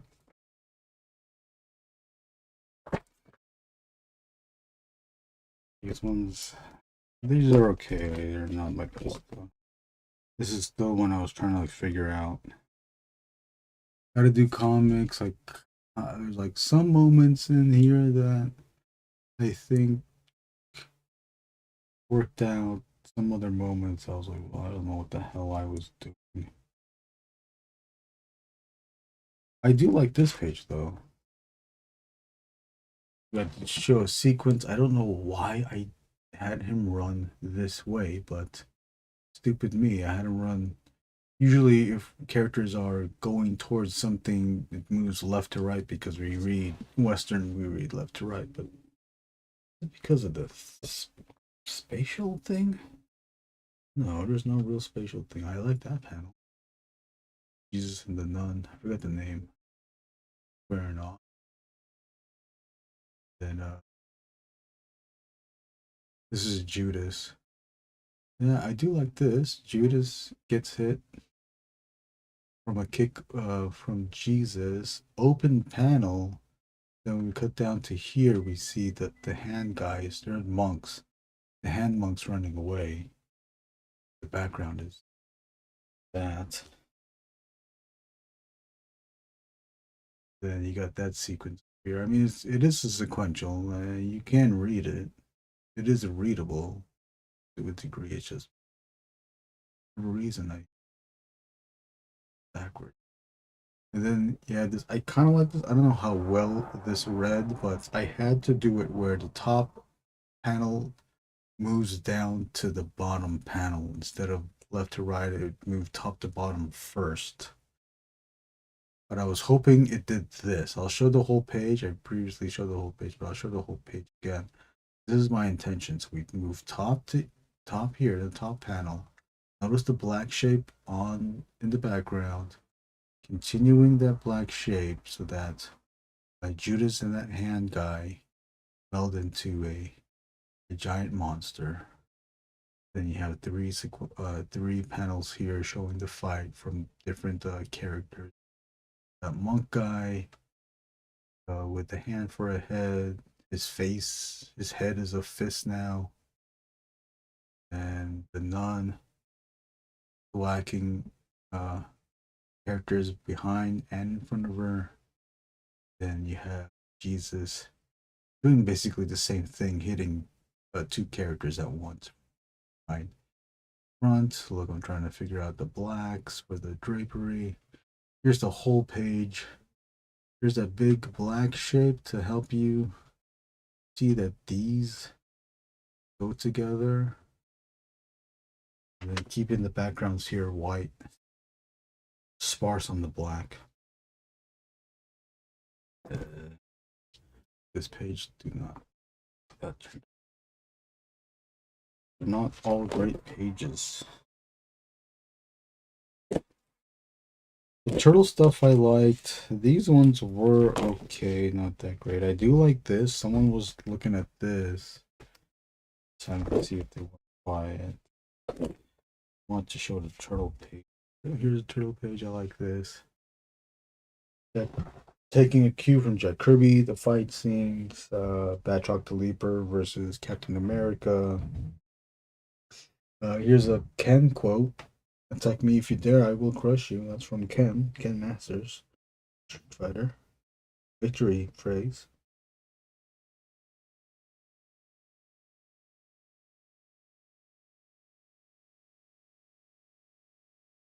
And with the blades that come out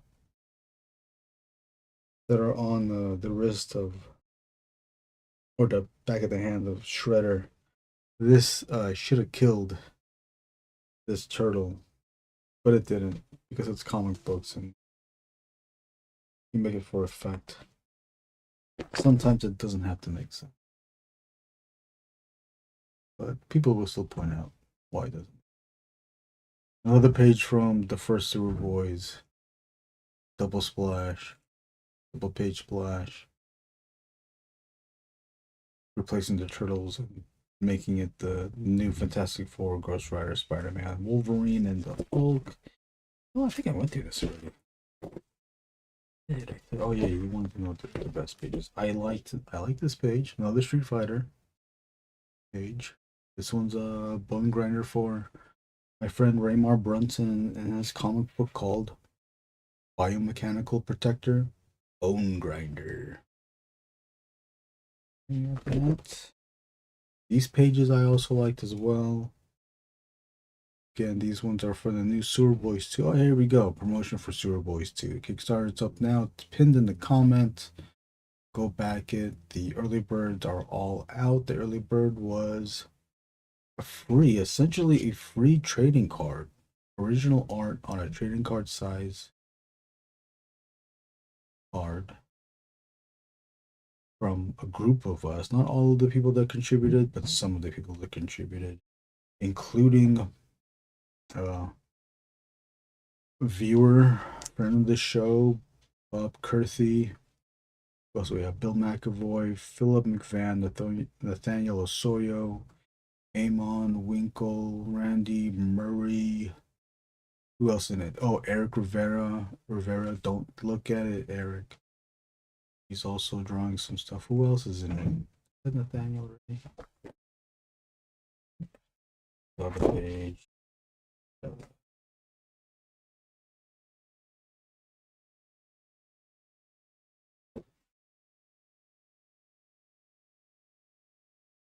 Oh, this stuff. It's unpublished. I don't know if it's even gonna get published. Last page. Oops. Anything else? Nope.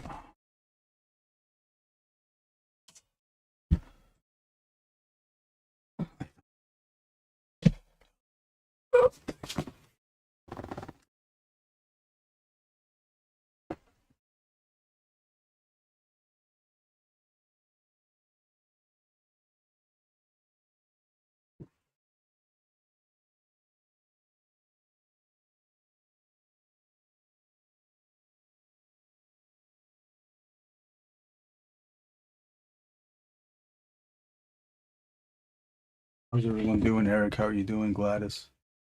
How are you? This one? What's in here? Comic stuff.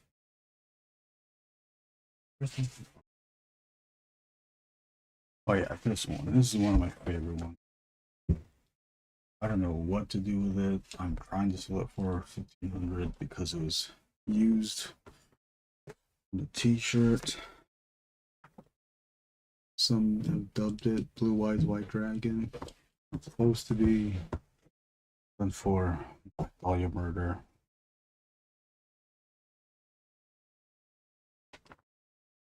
Too late. Oh no.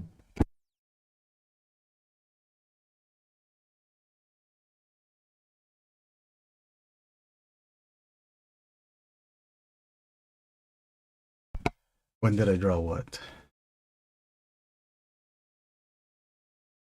Next convention? We're planning on doing Whittier Comic Fest, I believe. It's in Sunday, June 22nd. I think. Oh, but just before that, I'll be with Jason Lego. I think we're still planning to do it. Jason Lego and I will be in Burbank for TurtleCon, a TMNT centric convention. That's on Saturday, June 21st. And then June 22nd is the Whittier show.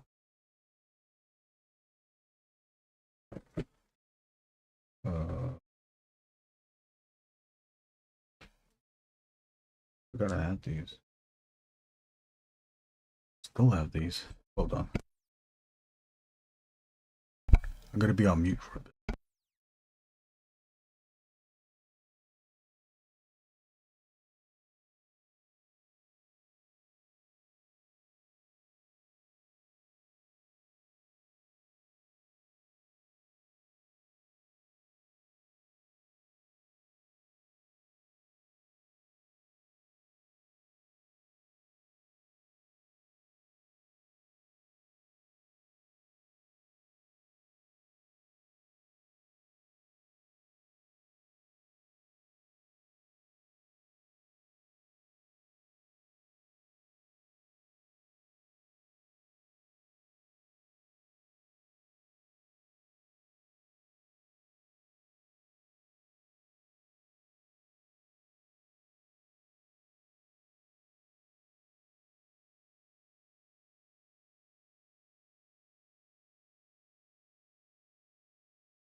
All right, I think it's quiet again.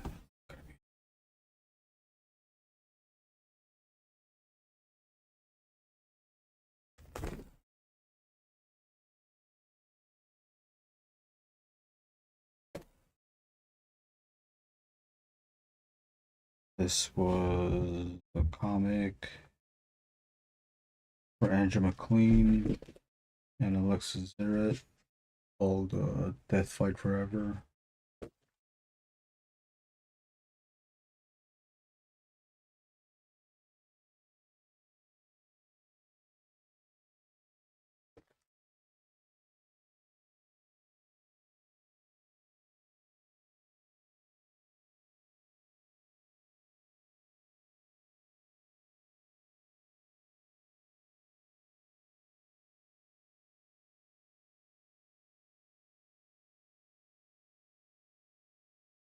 BRB.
Was there an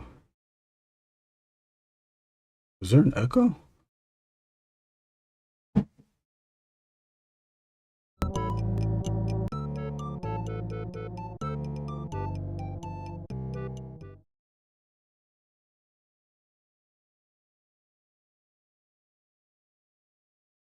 I'm going to the video con. I'm gonna. Oh, you're gonna do author suit. Damn. But if he goes, he might do it to you. When you take a dump, I put my stuff on your table a little each time. Oh shit.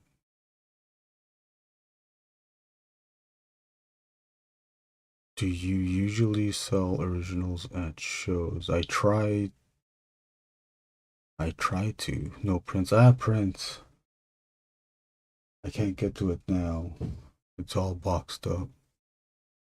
But I have prints of did I make Ghost Rider, I think Ghost Rider, Donatello, Magic. What do I have? Some Godzilla stuff, but I think I'm running out of the Godzilla stuff. I think that's it. That's not the prints I have. Oh, a Hedorah from the Super Boys 2 page.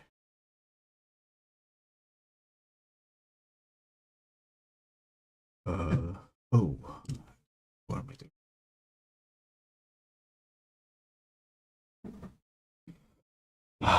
Do I do another card? You know, it's been 2 hours. Maybe I'll just draw this afterwards. I still don't know what to do with it. It's the, I keep calling him Legion, but it's Warlock.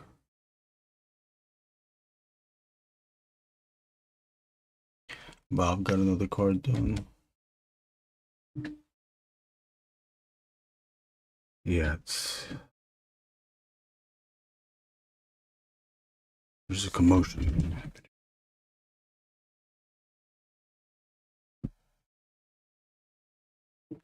Ended here. I think one.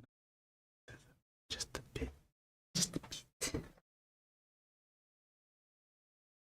Just a bit. It's me. Let's use a 0, 0. Let's see.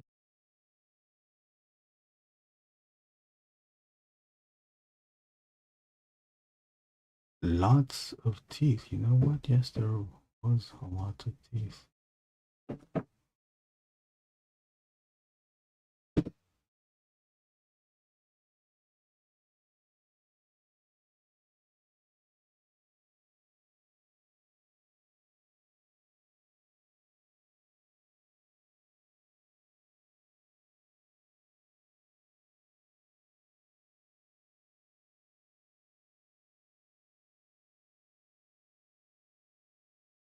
I should block that.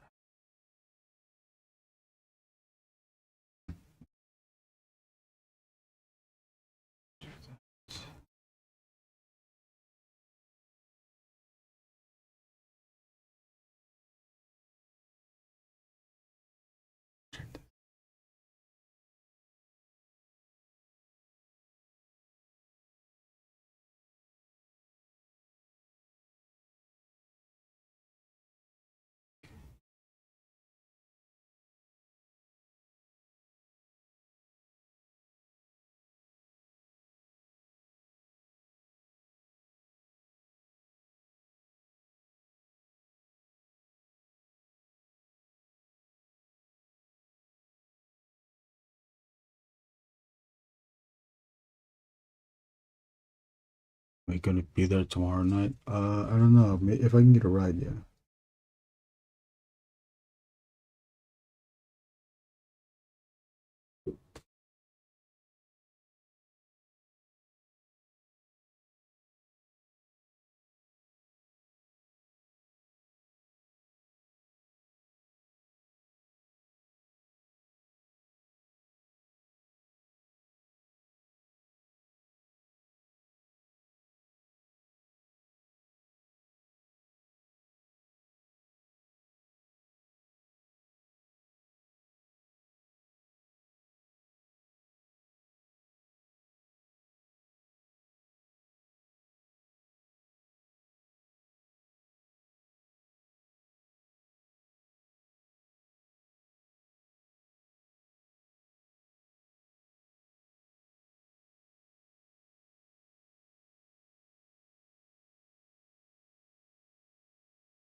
I give you my finished cards, but probably best to wait so I can probably scan them all and give them all.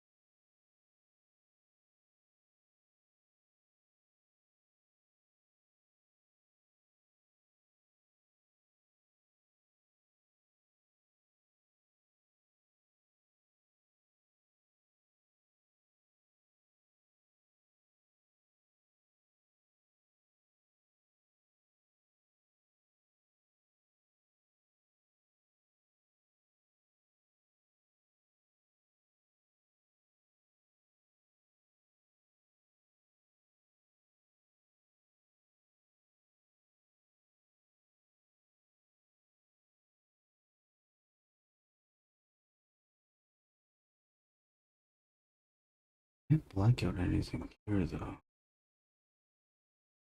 Only the mouth.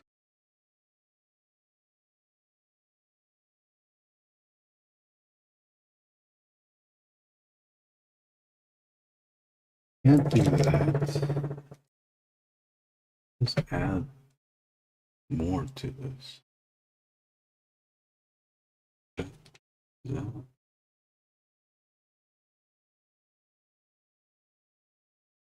That sound okay with you guys?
Taking off. Gladys, bye. Bye, Gladys. My face cam is off, that's fine.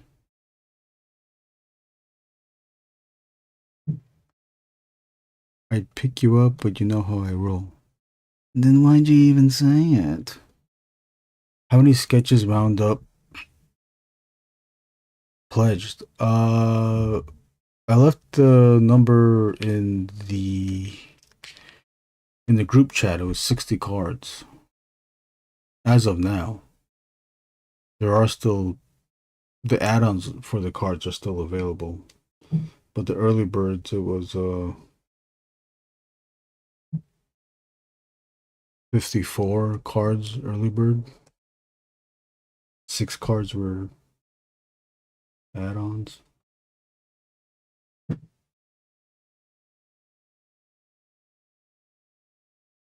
What do we do? Let's try out the Legion. I was trying to get cartoony with the eyes. Glow your eyes. With the eyes. But maybe that wasn't the move to do. I still kind of like it. The teeth I like, but it still feels off. Trying to do your own version of these things. It can get difficult.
Catch you next time on Coast 103.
he even looking at us?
Just to black this all out, huh?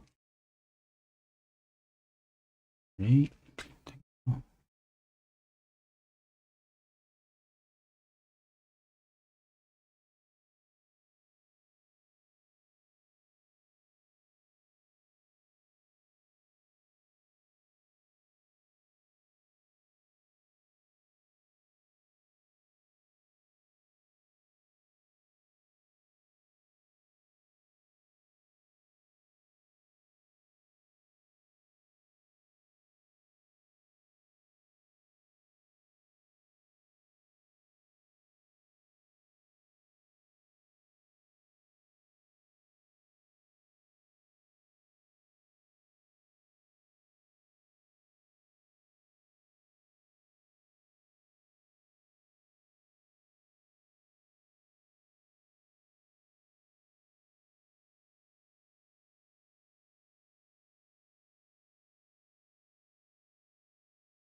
The first time I ever drawn.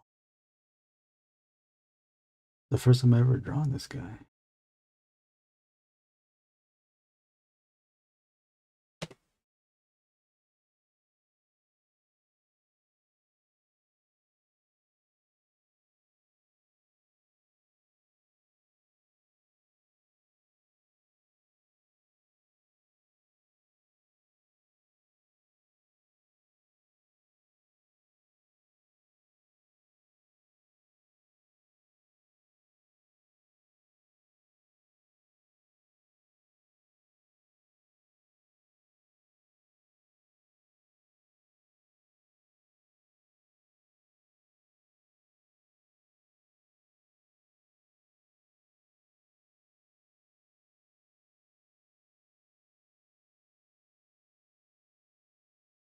Oh, I can just.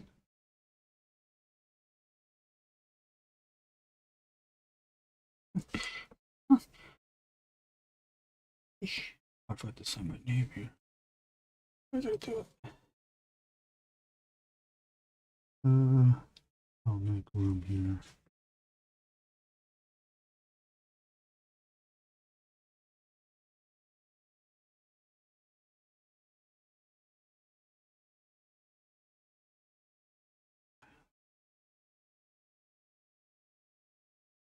Elditron. That's what I want to draw him, but I'm restrained by fear of it. And yeah, me too. Me too.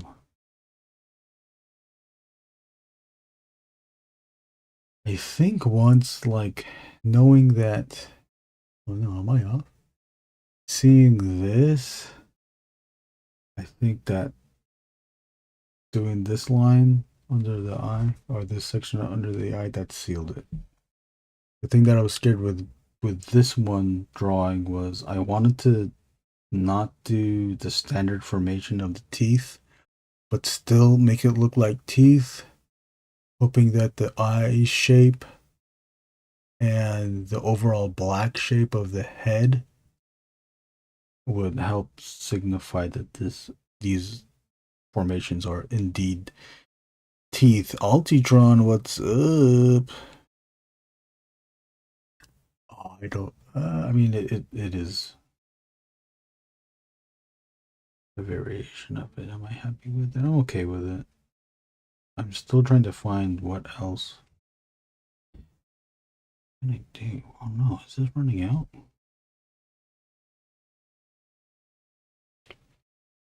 Altitron here, congratulations. Or thank you, Altitron. That's what we should say. Thank you to Altitron. He is, ladies and gentlemen, the biggest contributor to the campaign.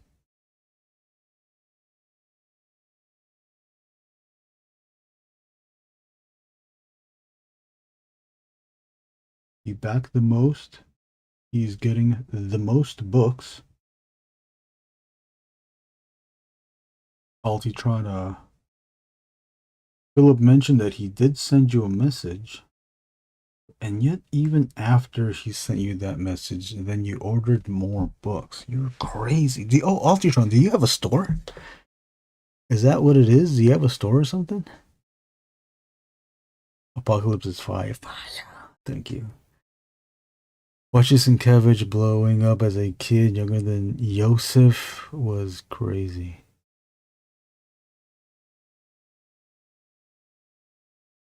Wait, how old was Sienkiewicz when he was drawing comics?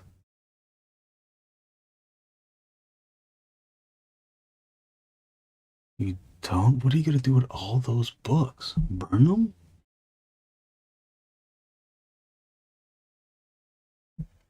Oh no, am I finally. Is this finally out?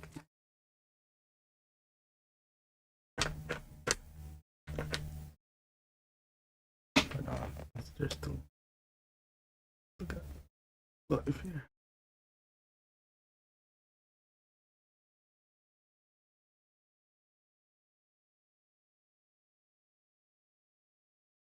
You can see what Sienkiewicz was doing when he created this character, trying to mimic circuit board, but not outright use it as a, not outright, or what do you call it? One for one reference the circuit board. You can see the formations of a circuit board, but obviously this circuit board would not. I don't think the circuit board would action. Trying to keep the maw black. He did put this one. I might take this one out, but he did put this one. There was always he did it twice at least. It's weird. You know what? It's weird on Google. They're only showing a certain number of images, and usually those images repeat. And you know that Sienkiewicz drew this character a bunch of times, and Google only shows a certain amount, but twice. And I think it was the early versions of this character. He wasn't as wacky faced as he is now. I think all the artists made him wackier and wackier. I tried doing it to push the cartoonness and put the eyes together. I always liked that as a kid, and to do it here, it's like, oh, okay, it makes sense. And don't do it all the time. But I forgot what my point was. Oh yeah, but two of the instances of I assume are early versions of Warlord. There's this little bit of white in the middle of the mouth, of the open mouth. I noticed in one image and just thought it was just a little accent thing he was putting, but then I saw that very same mark on another drawing. Like, oh, is that a part of a thing that he does? But I didn't see it later on other iterations. Most of the time they just artists would just keep the mouth totally solid black. Other times they would do that Kirby type thing where there's like kind of light hitting some surface, like a tongue or the inside of a mouth surface type thing. It's kind of like a brush like thing. You've seen it before. You know what I'm talking about. Oh, let me see. Let's see. The good thing about like just having books around is just I can just pull it out, but the bad thing is that I don't know where all the books are. And then I had to like fit it. And when I put the book back, I gotta fit it in a certain way. Oh yeah, here you go. Oh, this one. There you just like that's not. It's the tongue area, but it's not rendering a tongue. Oh, here's another one. Like it's just rendering light on a dark surface. That's some of the versions of this. Sienkiewicz kept the mouth he kept the mouth black because he wanted to push that teeth thing out. And people have done variations on. Obviously, this is a character I think you can do almost anything to, and as long as you keep to the big teeth, the eyes. Now, I think one of his first Sienkiewicz versions was a round eye and then like a square, squinting eye. But then later on, I don't know who did it. Maybe it was him too. People continuously drew it where it was a big eye and a small eye. Even the toys replicated the big eye, small eye design. This one I pushed it together so it's more bouncy animated. Well, 10 are for friends and family. Okay, cool. The other 10 my local comic shop wants to put out on the shelf, so I figured what the hell. Oh, there you go. So in a way you've got you got your LCS to display them. Well, hey, I appreciate it. I'm pretty sure that everyone that's part of the campaign, part of the project, also appreciates you buying copies as well. Yeah, very exciting stuff.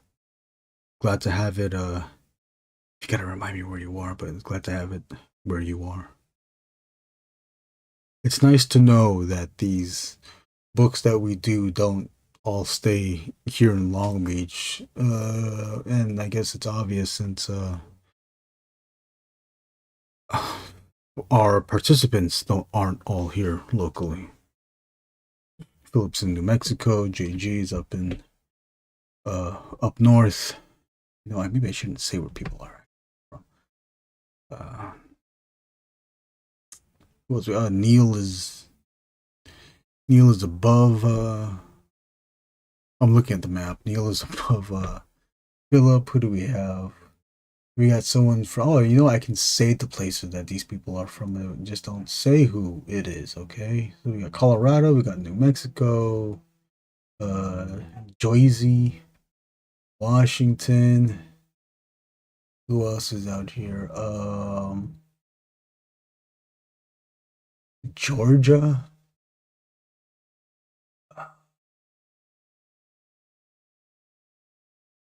Where is that one person from? I think there's someone in the middle, in the Midwest. Missouri, I think that person's from. They're all over the states. Oh yeah, yeah, Indiana, Canary Islands. Talks away. We do have one in South Korea. We might even have. Wouldn't it be cool if we had one from North Korea? That'd be crazy.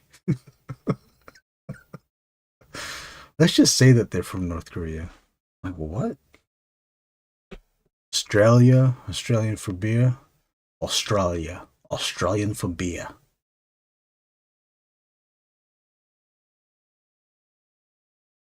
Oh, Virginia. Oh, okay. Oh, that's East Coast too. Oh yeah, I think I asked you if you ever go to Heroes. Florida? Do we have someone from Florida? I think just Georgia. I had to print out a map of the United States because I don't know where everyone what I gotta I mark it on the map where everyone lives. I just I don't know all my states still. I wish I need to print a map of the world. Look at it every day so I can memorize all the countries. Can anybody here name all the countries in alphabetical order? There's a lot of Midwest we have not covered. Huh. It creeped in a little bit, but there's still more on the west side. I can tell you that. Oh wait, can I tell you? I don't think the addresses are up yet from the backers, but I can tell you. Okay, we gotta make sure that it's not on the screen. Okay, good. I can tell you that a bunch of people. You want to see me again? I can tell you a bunch of people are returning backers from previous projects. I can't tell you though which of those projects are those people returning from. I would assume a majority came from Sewer Boys 2. But I sent out Kickstarter email announcements to all three previous projects. Moorman and Juggy, Sewer Boys, and Mass Cybernetics. I sent announcements to all of those, and they all showed up. I can tell you. Can you read the? My glasses. I can tell you that the from the emails we got. What is that? 11 plus 11 is 22. 22 plus 12 is 32%. 32% of the backers on the project were from previous projects. So they came back. They like our stuff and they want more stuff. I guess we should have talked about during tonight. Oh damn, it's already 10. Oh, we should be in the audio chat then, huh? Let's go through just a little bit. Direct traffic. Direct traffic, no refer information. I guess it's just like people just see it on the site. 25%. 28 play. And as much promotion as we do on Instagram, we only got from Instagram, directly from Instagram. Everyone, this is like a saddened thing, but this is just the reality. But I'm gonna continue on posting on Instagram. It's the only thing I know. Because once I post on Instagram, it also no wait, go to Facebook. Well, it doesn't matter. Facebook is pretty low too. But Instagram, we only got 2% of the backings, and that's a total of 3 backers from Instagram. But 3 people clicked the link. Okay, well here's the other thing too. We've also been promoting it as a pre-launch link on Instagram, which could also mean that people hit that link, got notified, when the project was up, they might have gone to the website directly instead of through another mobile, whatever other social app or blah blah blah. Probably went to the website directly and backed it there. But at least 3 people went to the link through the Instagram, any of those Instagram posts, and backed it there. Google.com got 3 backers. I don't know if I should be revealing all this stuff. I think that's pretty safe though.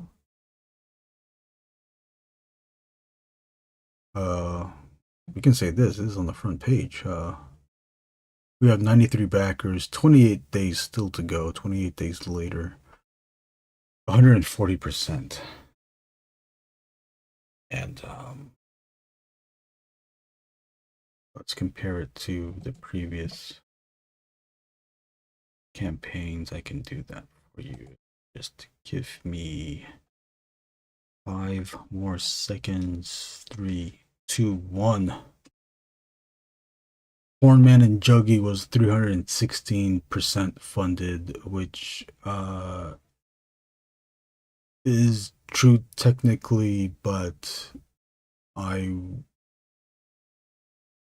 didn't calculate things correctly, but hey, we got it funded. Sewer Boys, the first Sewer Boys, 198% funded with 177 backers. Hornman and Juggy was 73 backers.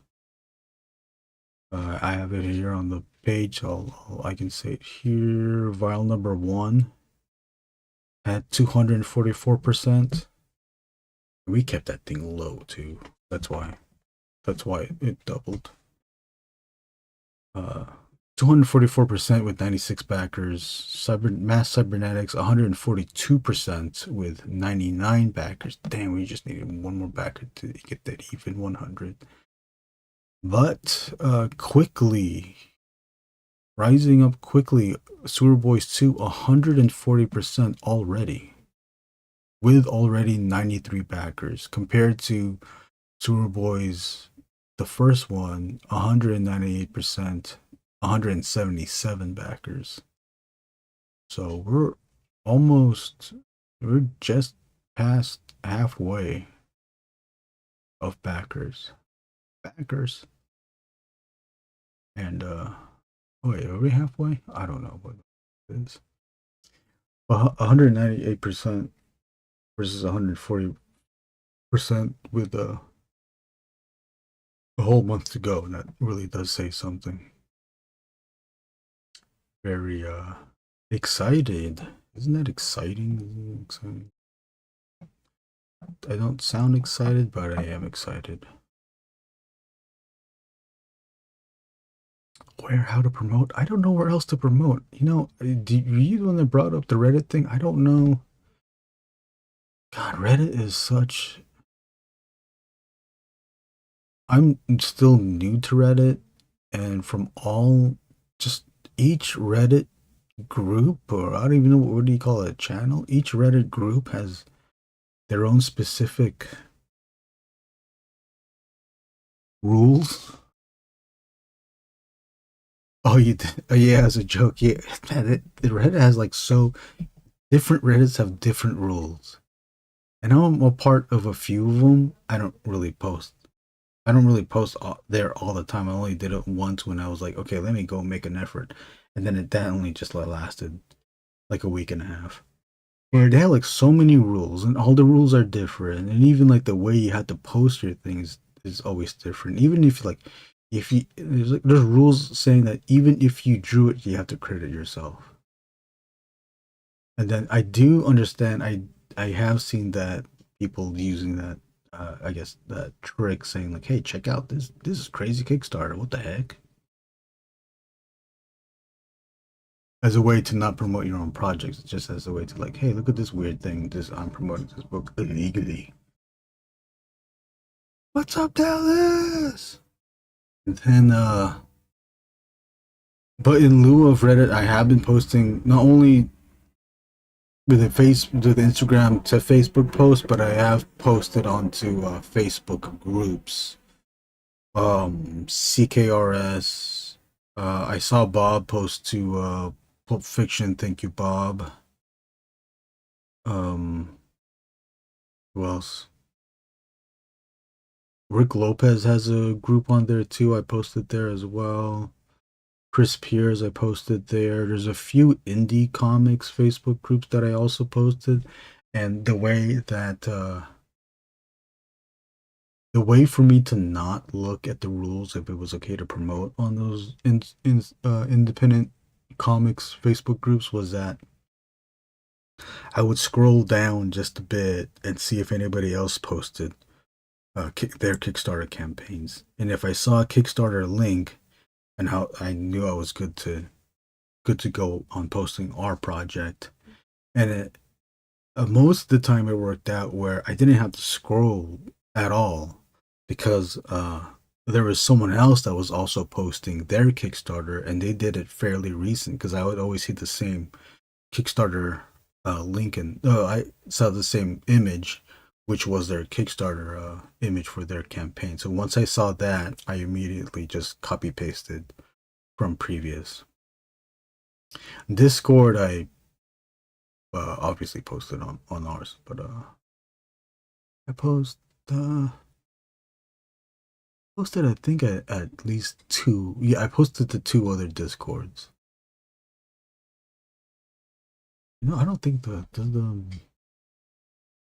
details show if we got anybody from Discord. I don't think it does. It might be labeled as something else. Hmm. Yeah, I'm glad to see there's more backers today. I wish it showed like how many backers came in. This is the time where the campaign is going to plateau, and then I'll pick back up towards the end. Although I want to say we did another 1,000 today from last night. Man, I stayed up last night to 6:30 because I wanted to make sure. As I set, here's the thing. This is for the early bird. I set it to a time thing, and I think that's what removed the backing limit. It was either you limit the amount or you limit the time. I set it to a time, I think. Shouldn't have done that, but it did help the campaign. Philip said keeps calling it a happy mistake, which I think it does work, but maybe we might shorten the time just a bit. Or maybe not. I don't know. 60 cards between how many? I think there's 10 of us. Something like that. 10 or 9 of us.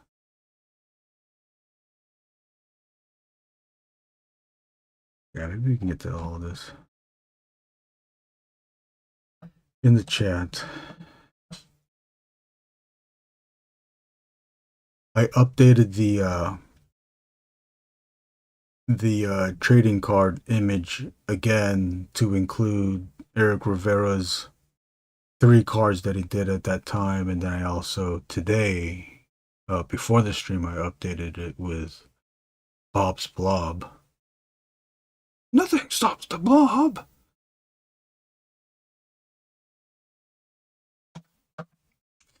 I don't know if I will include any more other cards as examples. I would like to, but I don't want the image to take up a lot of space on the page. Although I do want to show everything that we have. But if I show everything, that means the card images get smaller. I think we're at a good spot where the images are small but big enough to show a relative amount of detail. And that image is 3x3, a 3x3 grid. But with that, I think if we do Bob's Blob, if there are people that turn in more images, I might just like have the 3x3 be a mix of one card of every person if we could get to that. It's gonna be tedious, but I will change it. I can update that just for the backer to show, like, because for right now it's just 3 people cards being shown: Bob, me, and Eric. We have about 9-10 people doing cards. I think it's worthwhile to show everyone's style. The cards as add-on, it's almost, even the early bird was like a blind bag. Oh, you know who? One of the persons that backed the early bird was Brunson. So now we got to make these cards look good. We got to make these cards good because Brunson might get one of them. Let's back to the comments. Thank you, JG. Stoked Man, Eltron said stoked as a joke already. Okay, you could make a Sewer Boys sub. Well, we could. If we made oh shit, what if we just made an Ink and Drink subreddit? But then what does that mean? What do we do with that? Just promote?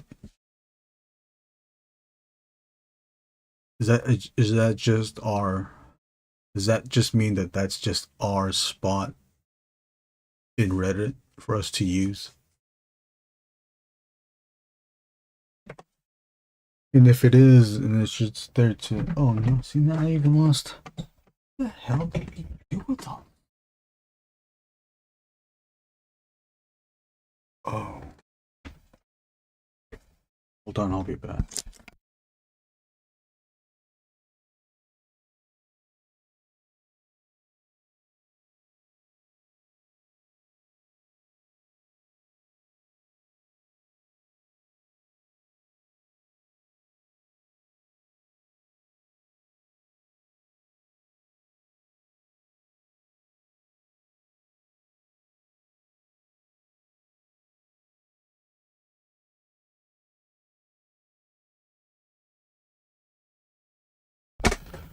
I'm back. I left my glasses. Glasses white. Maybe that's where I put that number 10. Oh, that number 10 micron's gotta be here.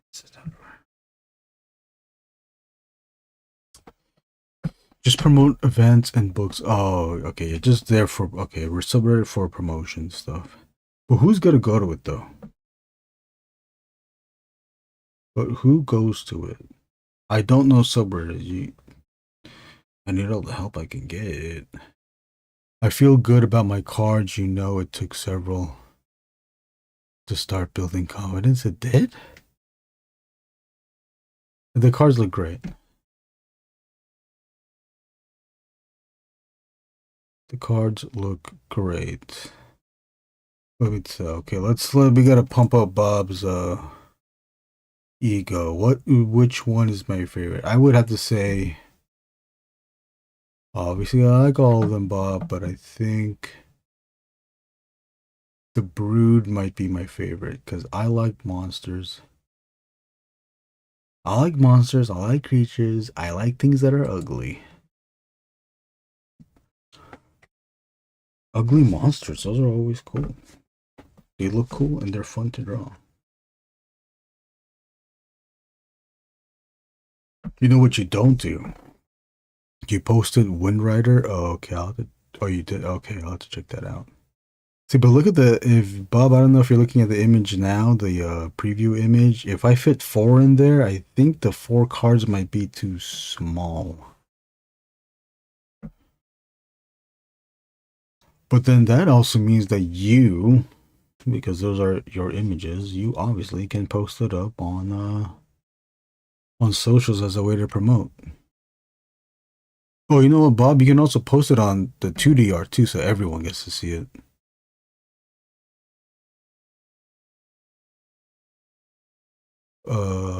Altitron, Brett, you guys get these blank cards off Amazon or cut them yourself or what? I ordered these. Oh, I ordered these from a friend. He used to go to our local comic book shop. He's moved since, but I don't know where he got those from then.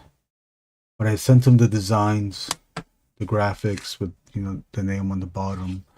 And then the graphic in the back. The graphic is the gloss side, and then the untreated side is where we draw on. Not that there, but I do know that Comics Wellspring also offers cards, trading cards, sketch card things. I don't remember how much it was though, but it might be fairly affordable. Amazon does sell Bristol brand, Strathmore brand, trading card sized Bristol board, but I think it's a little bit more expensive than if you just bought a Bristol board and cut it up yourself, which I might just do because I'm running out of cards. And I don't want to order it on Comics Wellspring.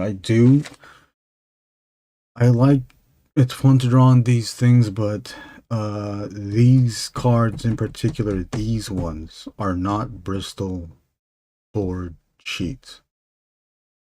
These are like drawing on cardboard, and the ink spreads out a bit. You can make a number 1, a 0-1 on this. You could easily make that look like a 0.3 micron, if you know what that means. But with that, you have to know that you're going in that with these cards. I do have a batch of 11 by 17 Bristol. I might just cut up. I'll cut up a sheet, or maybe no. I think I have to do. Yeah, I'll cut up a sheet because we have 60 cards. I'll cut up a sheet into this trading card side. The trading card side is 2.5 by 3.5. These are the cards that I have left. Oh shit! I only have 3 cards left. 3 cards left of these ones.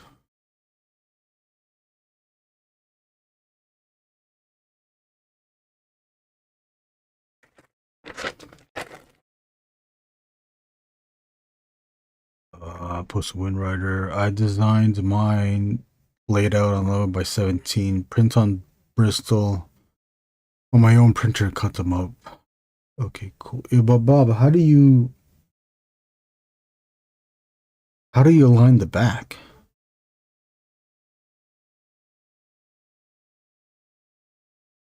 Are those backs fully aligned? Because Bob prints on the front and the back.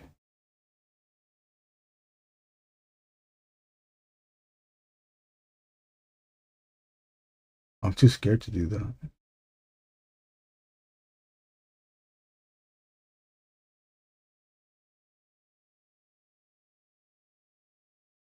Cause you're blob? What the fuck? What the hell would you say that? I forgot it on camera.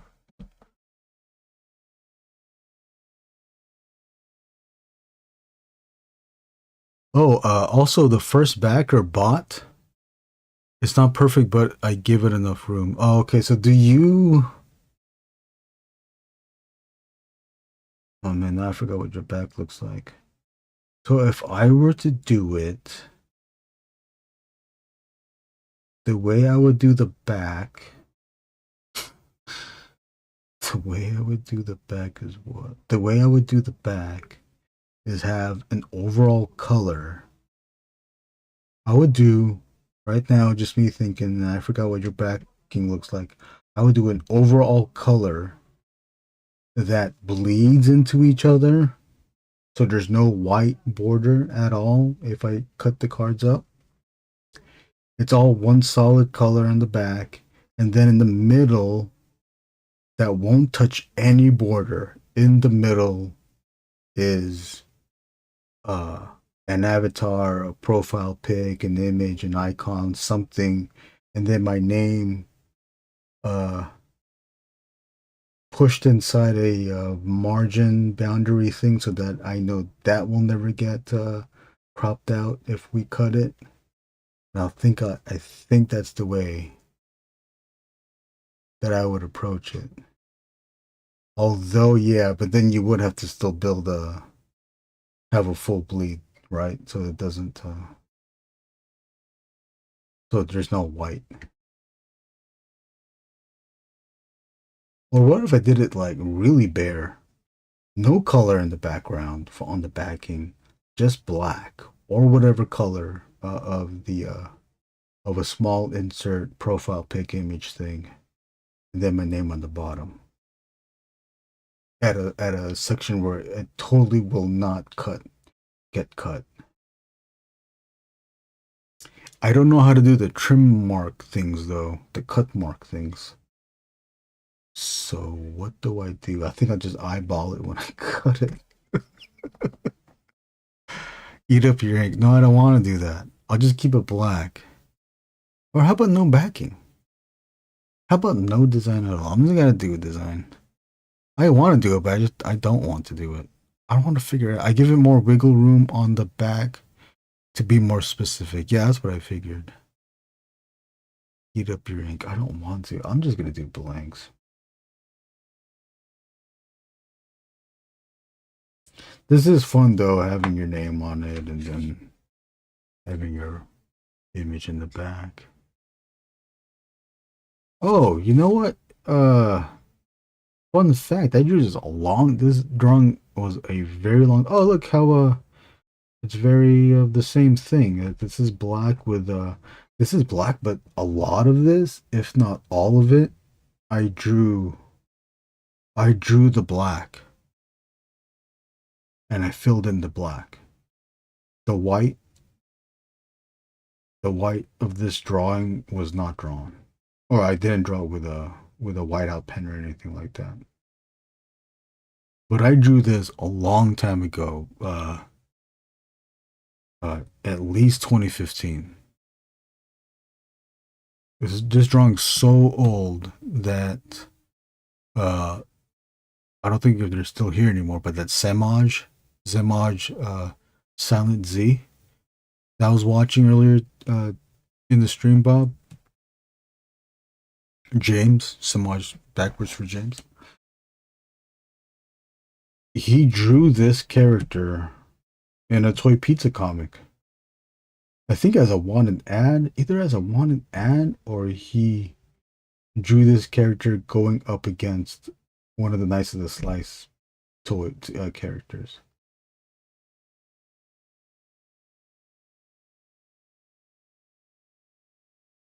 I like these colors, but these colors remind me too much of Taco Bell, and that's why I don't like it anymore. There are ways to make trim marks such as little dots on the corners because the outermost crop mark sometimes get cropped out. I don't know how to use rulers. I don't know how to set rulers on GIMP or on Clip Studio. And I try to look it up, and I'm not looking at the right thing, or I'm not typing the right thing. I put guideline. I put how to make guideline. Because I don't want it to be a ruler. I want it to where I can snap to the thing. For Clip Studio, and it's giving me other stuff. It's giving me how, like, the basics on rulers. So I'm not trying to draw a line. I'm trying to make a guide where I can snap it to it.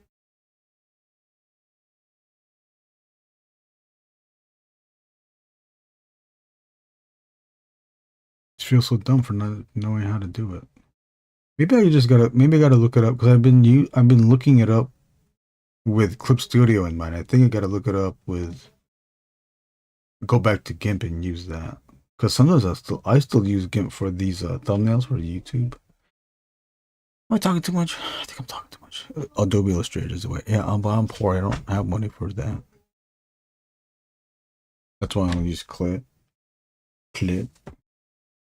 and GIMP. Clip and GIMP. I use Glimp.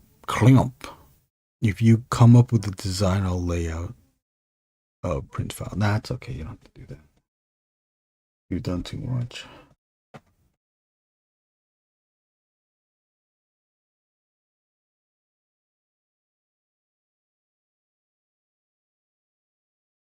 Although, if you do want to do something for me, there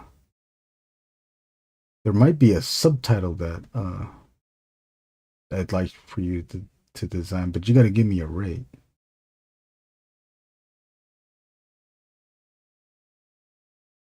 What's your rate for title logos? State it here and state it now. Send me a message when you have that. Yeah, but you got to get paid for that.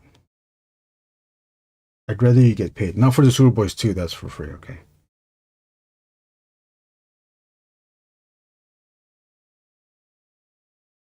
But the title logo, the subtitle logo would be for Angriest Warrior story that I'm doing with Warrick. I got the pre-launch. I had the pre-launch up for that too, but I'm not posting it. I'll wait after the campaign. I might even wait after I don't want to even say. I might wait after something else. I hear you. I might wait after when someone else promotes their project.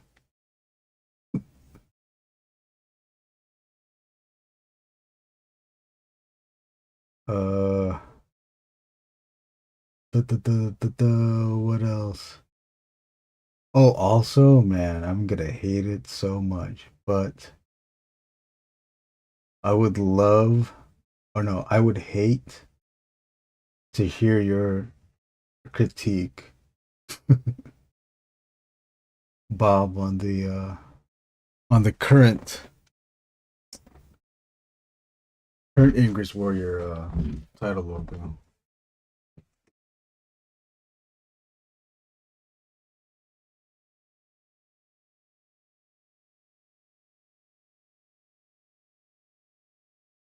I was pulling out books. Philip and I are going to do a podcast later in the month, and I was like, oh, let me pull out some stuff that I have on hand. This is, hopefully we can get to it, but promote like some of our friends' stuff. Here's the title logo. Oh, there's even the subtitle logo right there. Can you tell that I used iPad Procreate?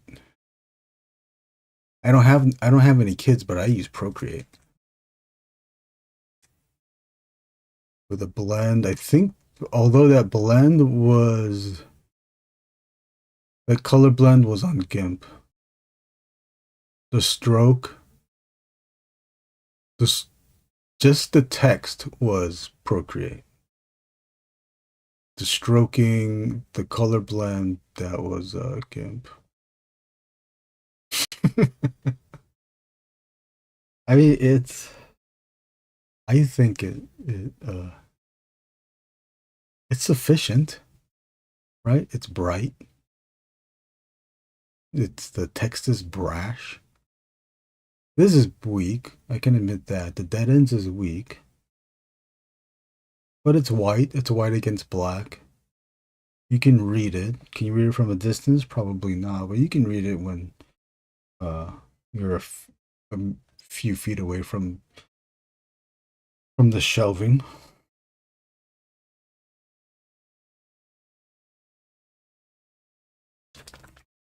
Oh, I think Bob asked this too last time about the oh shit, it's not on here?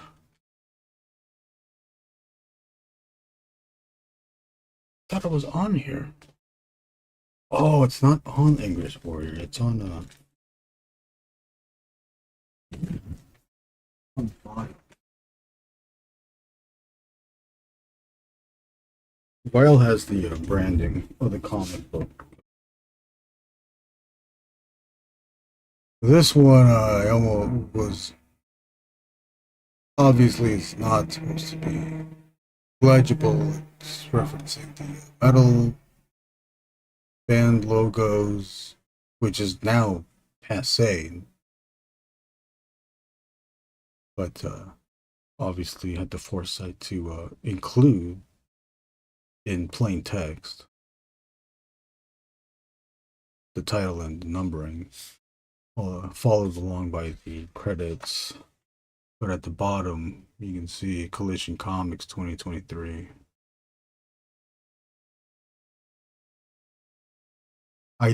Idealized, created by Warrick. He's the one that came up with the branding. Oh, not the branding, the name Collision Comics.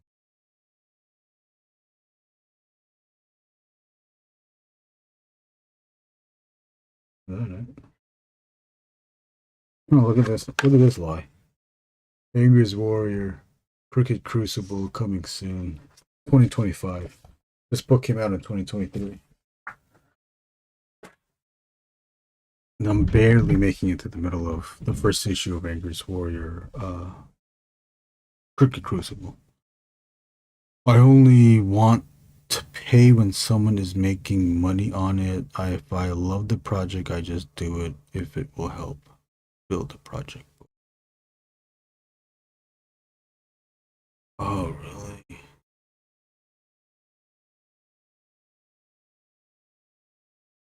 Well, then give me a rate of what it is when the project makes money. Or are you trying to like not do the one payment? You're trying to get the, what do you call it? Like a royalty off the is that what that is? The royalty?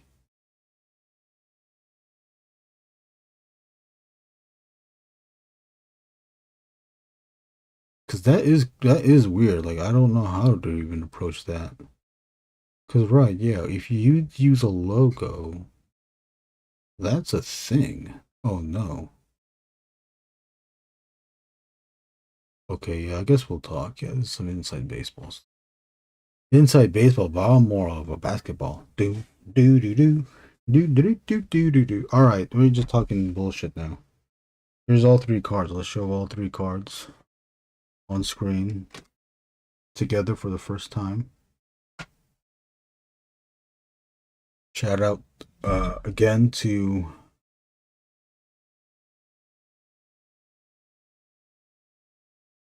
sorry, I really can't do two things at once. Shout out again to Brett Wolf, aka Ultitron, aka out of everyone here in the chat, I've known this person the longest time and I've never once met such a man.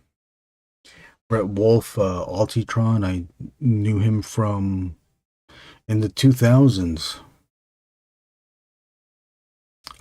doing a project, a fan project, a Transformers fan project on the old Transformers forum. The website is TFW 2005. It is the year 2005. Wow, so long ago. Oh, Altitron, Brett, did you do any of the Transformers Mosaic comics? I tried looking at for it illegally on online for those comics and the Transformers comics, and I don't know which ones it was. Do you know? I forgot. You don't have a secret agenda? Well, Bob, you should start. You should create a secret agenda. I create secret agendas all the time.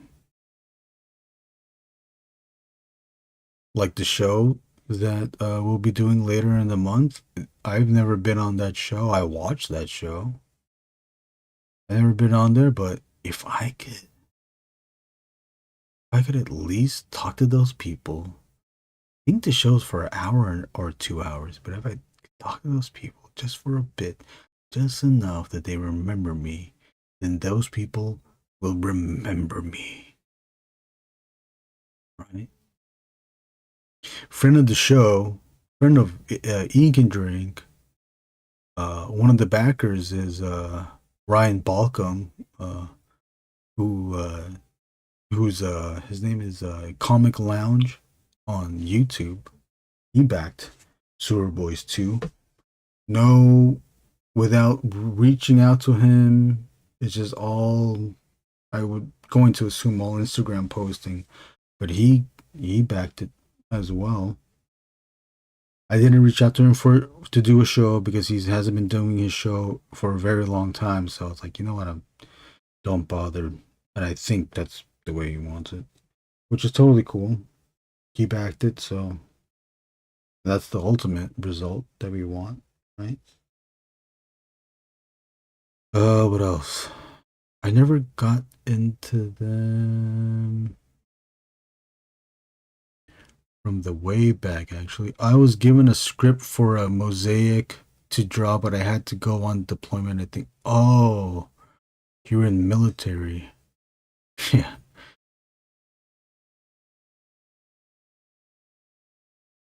I did one, and then I was given another one, but I did not finish it. I forgot what the other one was.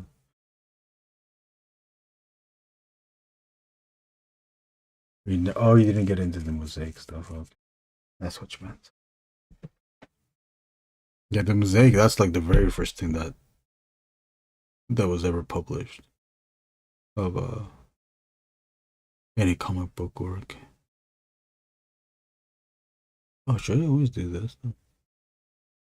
Oh, I think that's it. The one they gave me was a bunch of characters I didn't care for, so I wasn't motivated to draw. Do you remember who the characters were? That's funny. How was the script though? It was only one page, so you can only tell so much. Mine was based off Transformers Animated. And it was Omega Supreme, who we found out was the arc the whole time if you were into Transformers Animated. So obviously this is the end of first or the end of the second season. Oh, there was only 2 seasons though, huh? So the end of the first season, we find out it's Omega Supreme. So it was Omega Supreme fighting Trypticon, which meant that I had to design a Derek J. Wyatt style Trypticon, and then they're fighting against each other. Trypticon spray like does his like he has like poison liquid breath, and he spits it on Omega Supreme. Omega Supreme starts to decay from the spray, and I guess that's why he just stayed as the Arc ship. That's what I'm assuming. But at the bottom panel, all these Autobots are saluting Omega Supreme Sacrifice. And I drew Ratchet because he was in the cartoon already. But then I try to include other G1 characters that didn't show up at that time or were even designed yet. Maybe some of them were by Derek J. White. A Hound. I had to draw a Hound. I think I did the Samurai Brothers, Sunstreaker and the red one. The yellow Lamborghini, Sunstreaker, and the red Lamborghini. Sideswipe?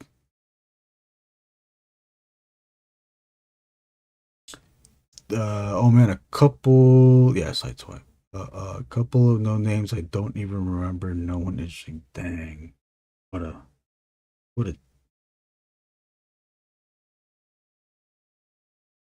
It's hogwash.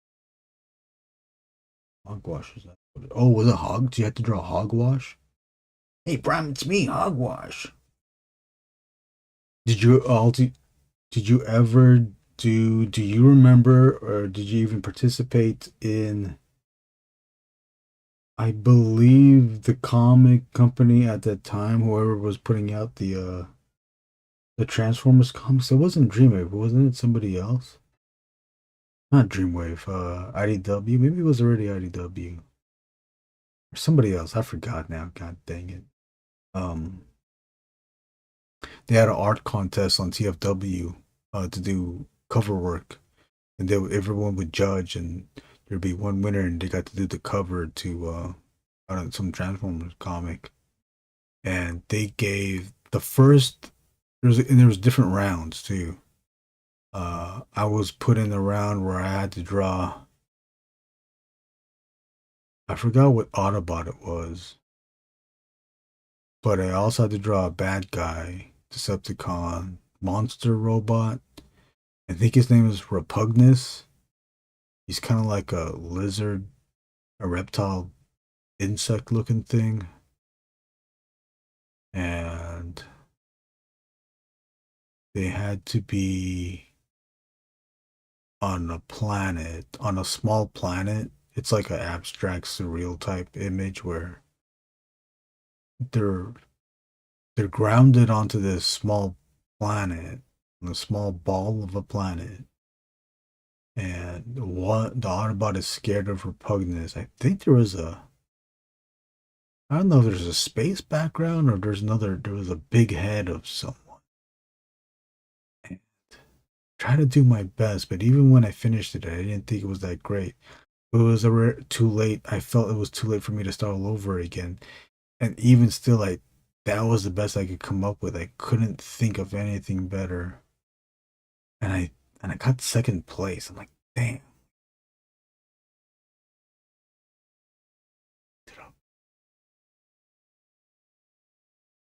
I forgot who won. I remember that contest. I don't remember if I participated or not. I forgot who won. And I don't know if that person who won continued to do more of it. I hope they did.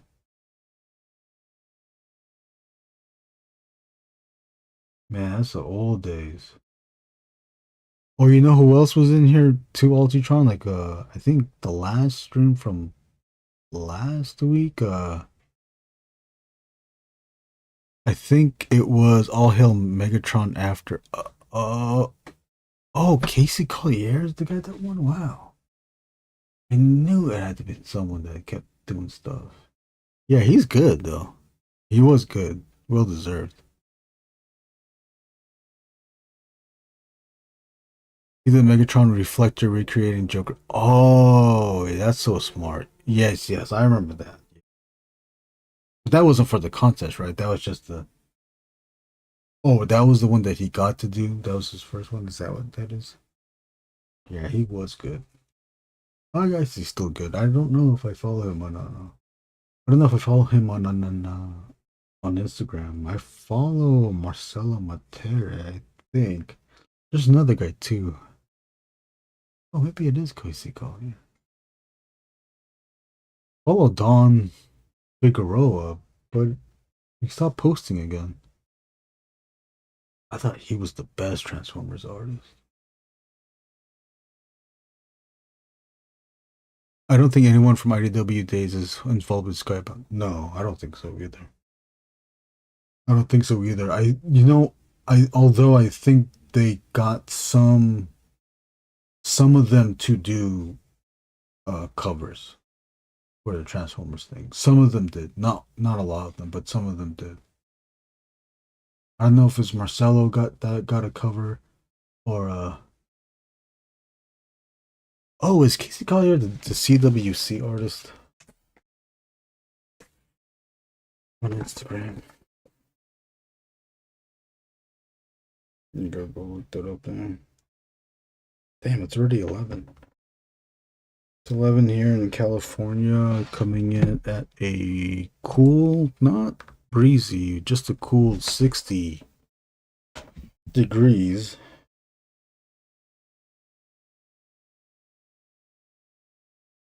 Oh, I do. This is the one I was following. Yeah, Casey Collar. Oh, you know what? During the pandemic, Casey Collar put up some black and white. Oh, there it is. Well, what Brett was talking about.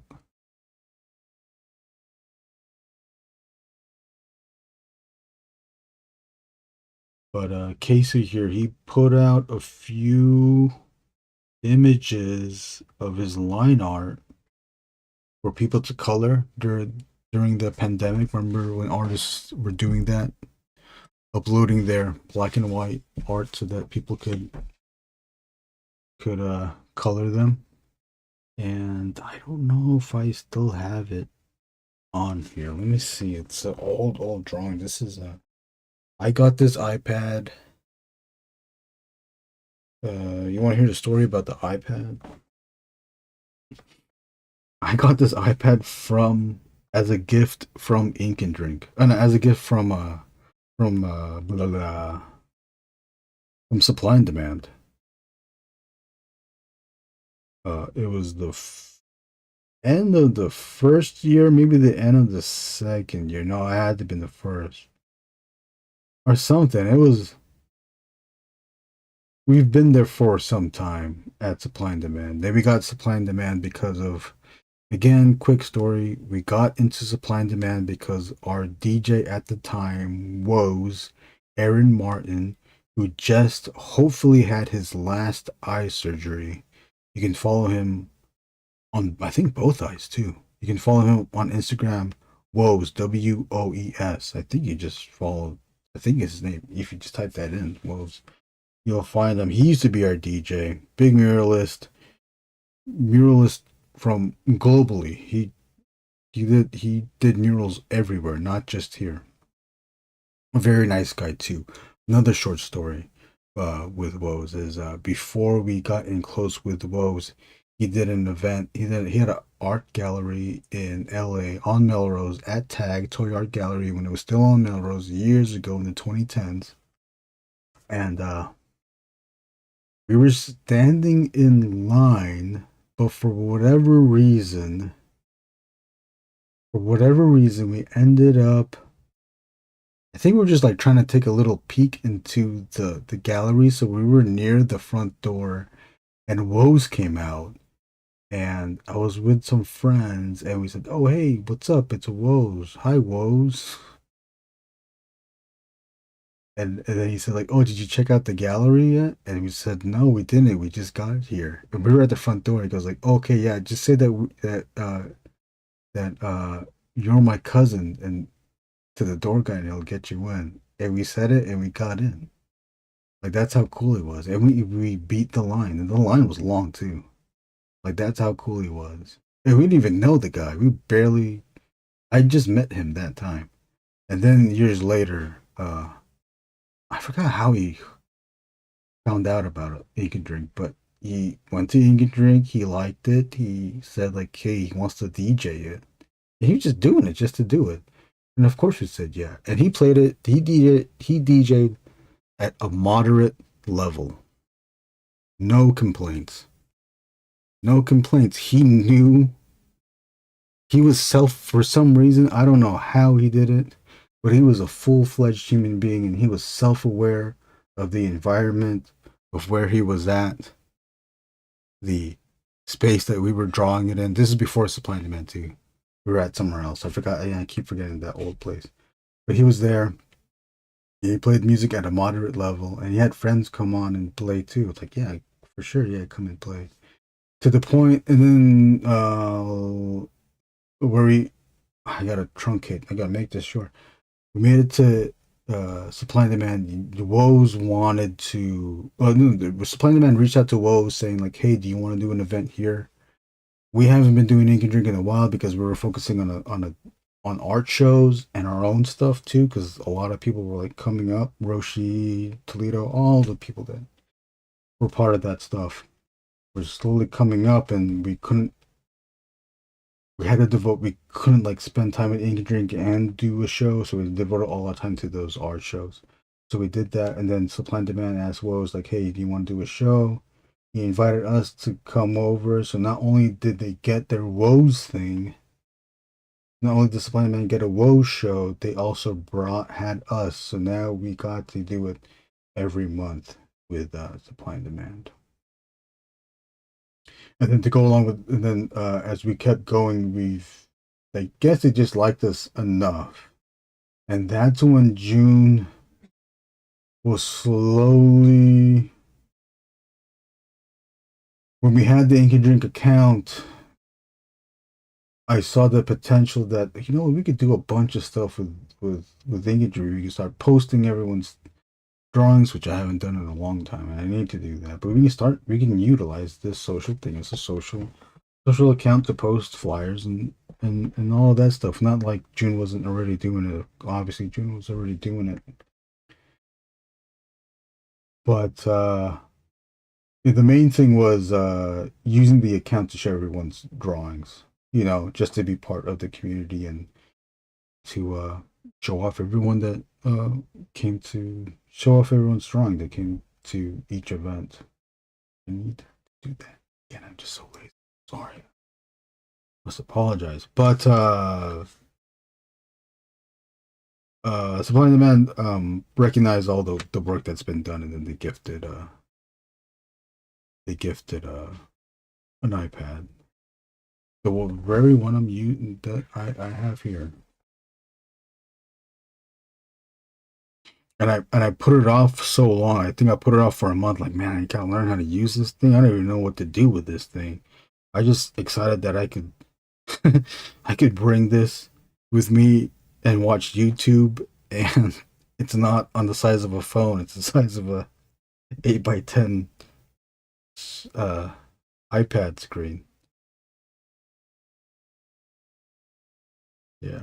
And then it was March, and then that March was when the pandemic happened. So I was like, I had all the time to learn how to use Procreate and the iPad.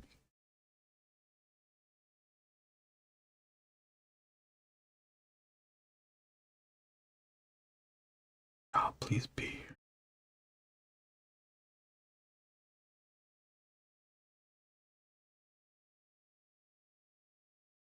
That was pre 2020. Yeah. Oh man, what is the story of Ink and Drink? I think Ink and Drink started at 20.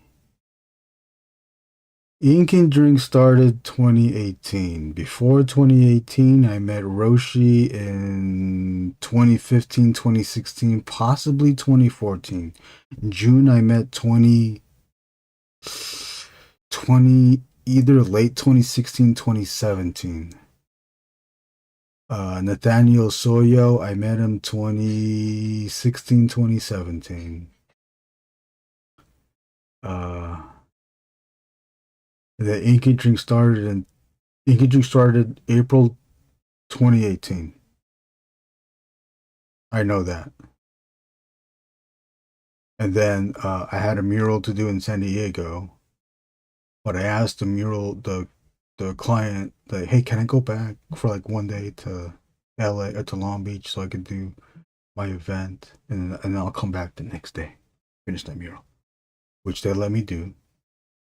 And then we were doing ink and drinks up until the summer, until we got approached, and then up until the summer, and then June through Long Beach Walls. Long Beach Walls is a citywide event that happens usually in the summer in June, where they get a bunch of local artists and big time big artists, including Woes, Lauren Y.S., Squid Liquor. Who else is big? I don't know. Jose Merce did it. But June was one of them, and he did it in 2018. And that place that he did it, the Ice House in on Daisy in Long Beach, on Anaheim and Daisy, that Ice House, that was where Arts Council of Long Beach offices used to be. The people that owned the building saw June's work and were motivated to reach out and say, hey, do you want to put out an art show on the 5th floor? And of course, we weren't going to say no. We said yes. But us saying yes meant that we had to end Ink and Drink because we wouldn't be able to, as much people that we had, we couldn't devote time to do the monthly show. I don't know why. Oh, you know what? Because everyone was working on their own. Because then they gave us all these walls and we were working on these murals. And, this is like my second mural that I've ever done. So I had to spend all the time in the world to figure that out. So we stopped doing ink and drinks. But after those shows at the Ice House, we did one. We did do one because we still had that spot. So we did do one ink and drink. And we rented out tables from a friend because our friend had access to tables and chairs. Fortunately, I think he gave us at a discount, or he just gave it to us. I forgot. I think he just gave it to us. I don't remember buying it, paying for it. And it was just for one night too. And I think that's part of his job is that he rents that stuff out. Yeah, so we did it at Ice House. Woes DJ'd there too. And then we just kept using that spot, but for more art shows. And then we stopped. And then we kind of, and then that's when everyone was coming out. Everyone was like developing and getting more work from clients and getting more walls, just getting more work. And I was like, we couldn't, no one can do ink and drink anymore because we just don't have time to do it. I don't know why we didn't keep doing it though. And then that following summer, San Diego Comic Con, I was on the shuttle in San Diego. I was going back to the hotel from spending a day at the con. I get a text from June or Roshi, either of them, maybe it was a group chat, saying that Woes was doing a show at Supply and Demand, and then he invited us to come over, and then there, bam, that's how it is.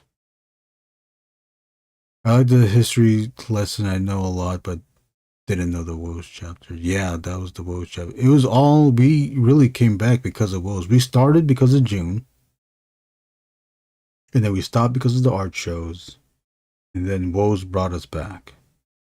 And we stayed at Supply and Demand ever since. Woes left, because then he's got big again. Started doing his own thing. Obviously, the pandemic thing happened too, so he had to pivot.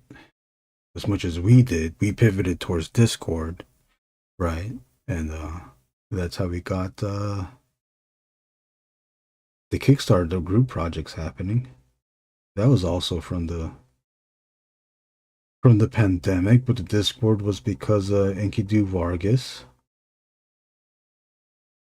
who's way busy now. He used to be a regular.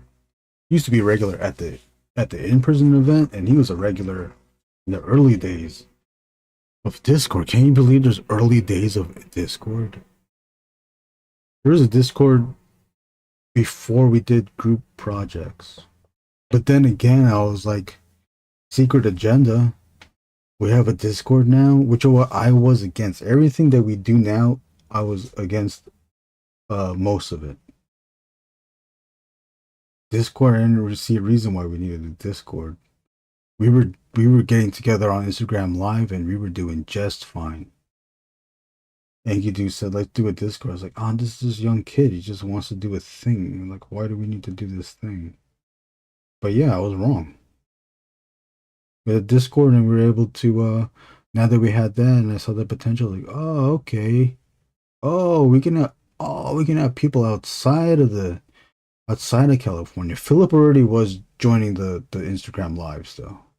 He wasn't in the live, but he was in the online art jam already. Before we called it online art jam. I don't know what we even called it. I think we still just called it Ink Drink because that was our Ink Drink because of the pandemic. We didn't have we couldn't do a I hate everything. Yes, I was against Discord, and then once we started Discord and Enkidu put up all those channels, that some have been deleted, some still, most of it stayed though, and then we added a few more channels on the Discord. Then I saw the potential of that, but was always so hesitant on doing it. Was thinking like, oh, we can do a group project. Oh, can we make it a Kickstarter? I didn't want to bring it up. Obviously, we did bring it up. But I didn't want to do it because I couldn't figure out a way how to compensate everybody. Like, shouldn't these people get paid if they're submitting work? Like, how are we gonna do this? I was like, oh, okay, maybe I'll just like figure it out on my own. I'll risk it and I'll figure it out to do a Kickstarter. And if I can figure that out, then maybe I can approach the group. But then again, it's like, oh fuck, well then we got to put in a budget for everyone to get paid. But then Philip was convincing, and other people that were there for that chat, I don't remember who, but it was the early people. They said that they were willing to do it, and then we did. And then yeah, we did Horman and Juggy.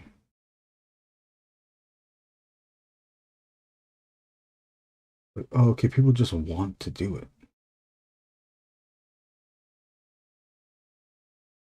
And obviously, we did the thing where I think everyone ordered books too at that time too for Horman and Juggy. Brunson. I think Brunson knows what's up. The hating is warrior. There's that. Oh, what was the other thing I was against? Oh yeah, I had the Kickstarter thing too. That was the thing. I was against Discord and I was against Kickstarters. I was like, oh yeah, we can make it work. So the secret agenda wasn't really a secret agenda. Secret agenda being we can start group projects and make them into campaigns. But now it's almost a thing where it's expected. Start time. I tried to infiltrate the Juggy Kickstarter. Oh, you did? All right, Brett. Yeah, I've been on here for way too long. Dang, another 3 hours and 45 minutes this stream. Yes, Brunson. Yes, Brunson, there be haters. It was bound to happen. But what a way to go, though. That's all I'm going to say about that. We can talk about it afterwards. And I'm going to... Brett, you take it easy. Thank you again for your massive support on Sewer Boys 2. Really, really appreciate it. You're obviously welcome to do... to participate in our next one.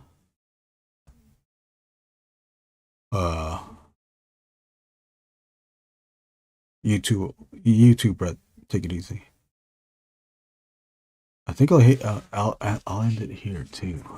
Brunson, is anybody in the chat?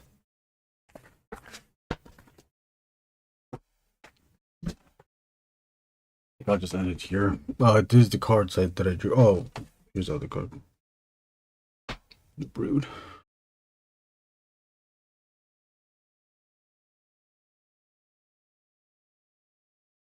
Brood, Apocalypse, and Warlock. Oh, we also, let's give a, since he's here, we can give him a shout out to Brunson in person. Thank you for your support. Brunson's one of the early birds. Ooh, what card is Brunson gonna get? Which one? Oh, let's show the other ones too. Brunson, you might get one of these, or you might get one of. I get one of someone else's. Who else could you have? Who else could you get? Is there anyone in particular that you're hoping to get?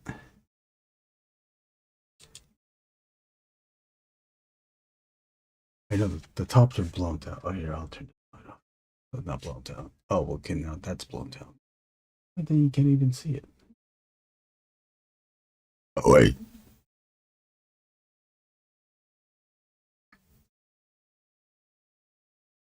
Maybe we just keep that decision. Yeah, it's fine if Brunson wants to keep that the decision to himself. Secret agenda. I meant money making secret agenda. I don't have agendas. Brunson knows. I just asked that he mention my name to Eli or others. Oh, okay. See, that is your secret agenda. Your secret agenda is infiltrating into Eli's group. That's not a bad thing. I'm not saying that secret agendas are bad things. I'm just saying that secret agendas. Secret agenda. Yeah. Yeah, I do not oppose that. I'm not opposed to that. Oh, you def have secret agenda. I heard that as don't. All right, there you go. With that, Brunson's gonna take whatever, and you're getting one of Bill's, but not getting any royalty for a logo. Any royalty yet? Don't put that out. Don't strike that out yet. What if you make it big? If you make it big, if anybody makes it big, I hope to God that you get a royalty for that.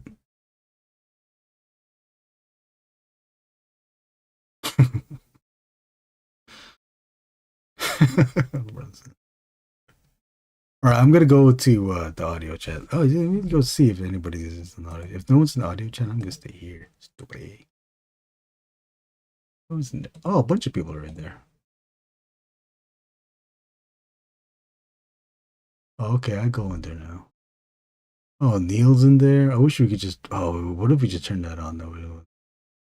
Pulp Americana, Anthony. Oh, Brunchen, you're in there. Castro, Ewing, and Philip. Okay, I'll bump in. I gotta go. PP. We'll talk. Yeah, if it shirts buy you a house, let's work. Oh yeah, most definitely.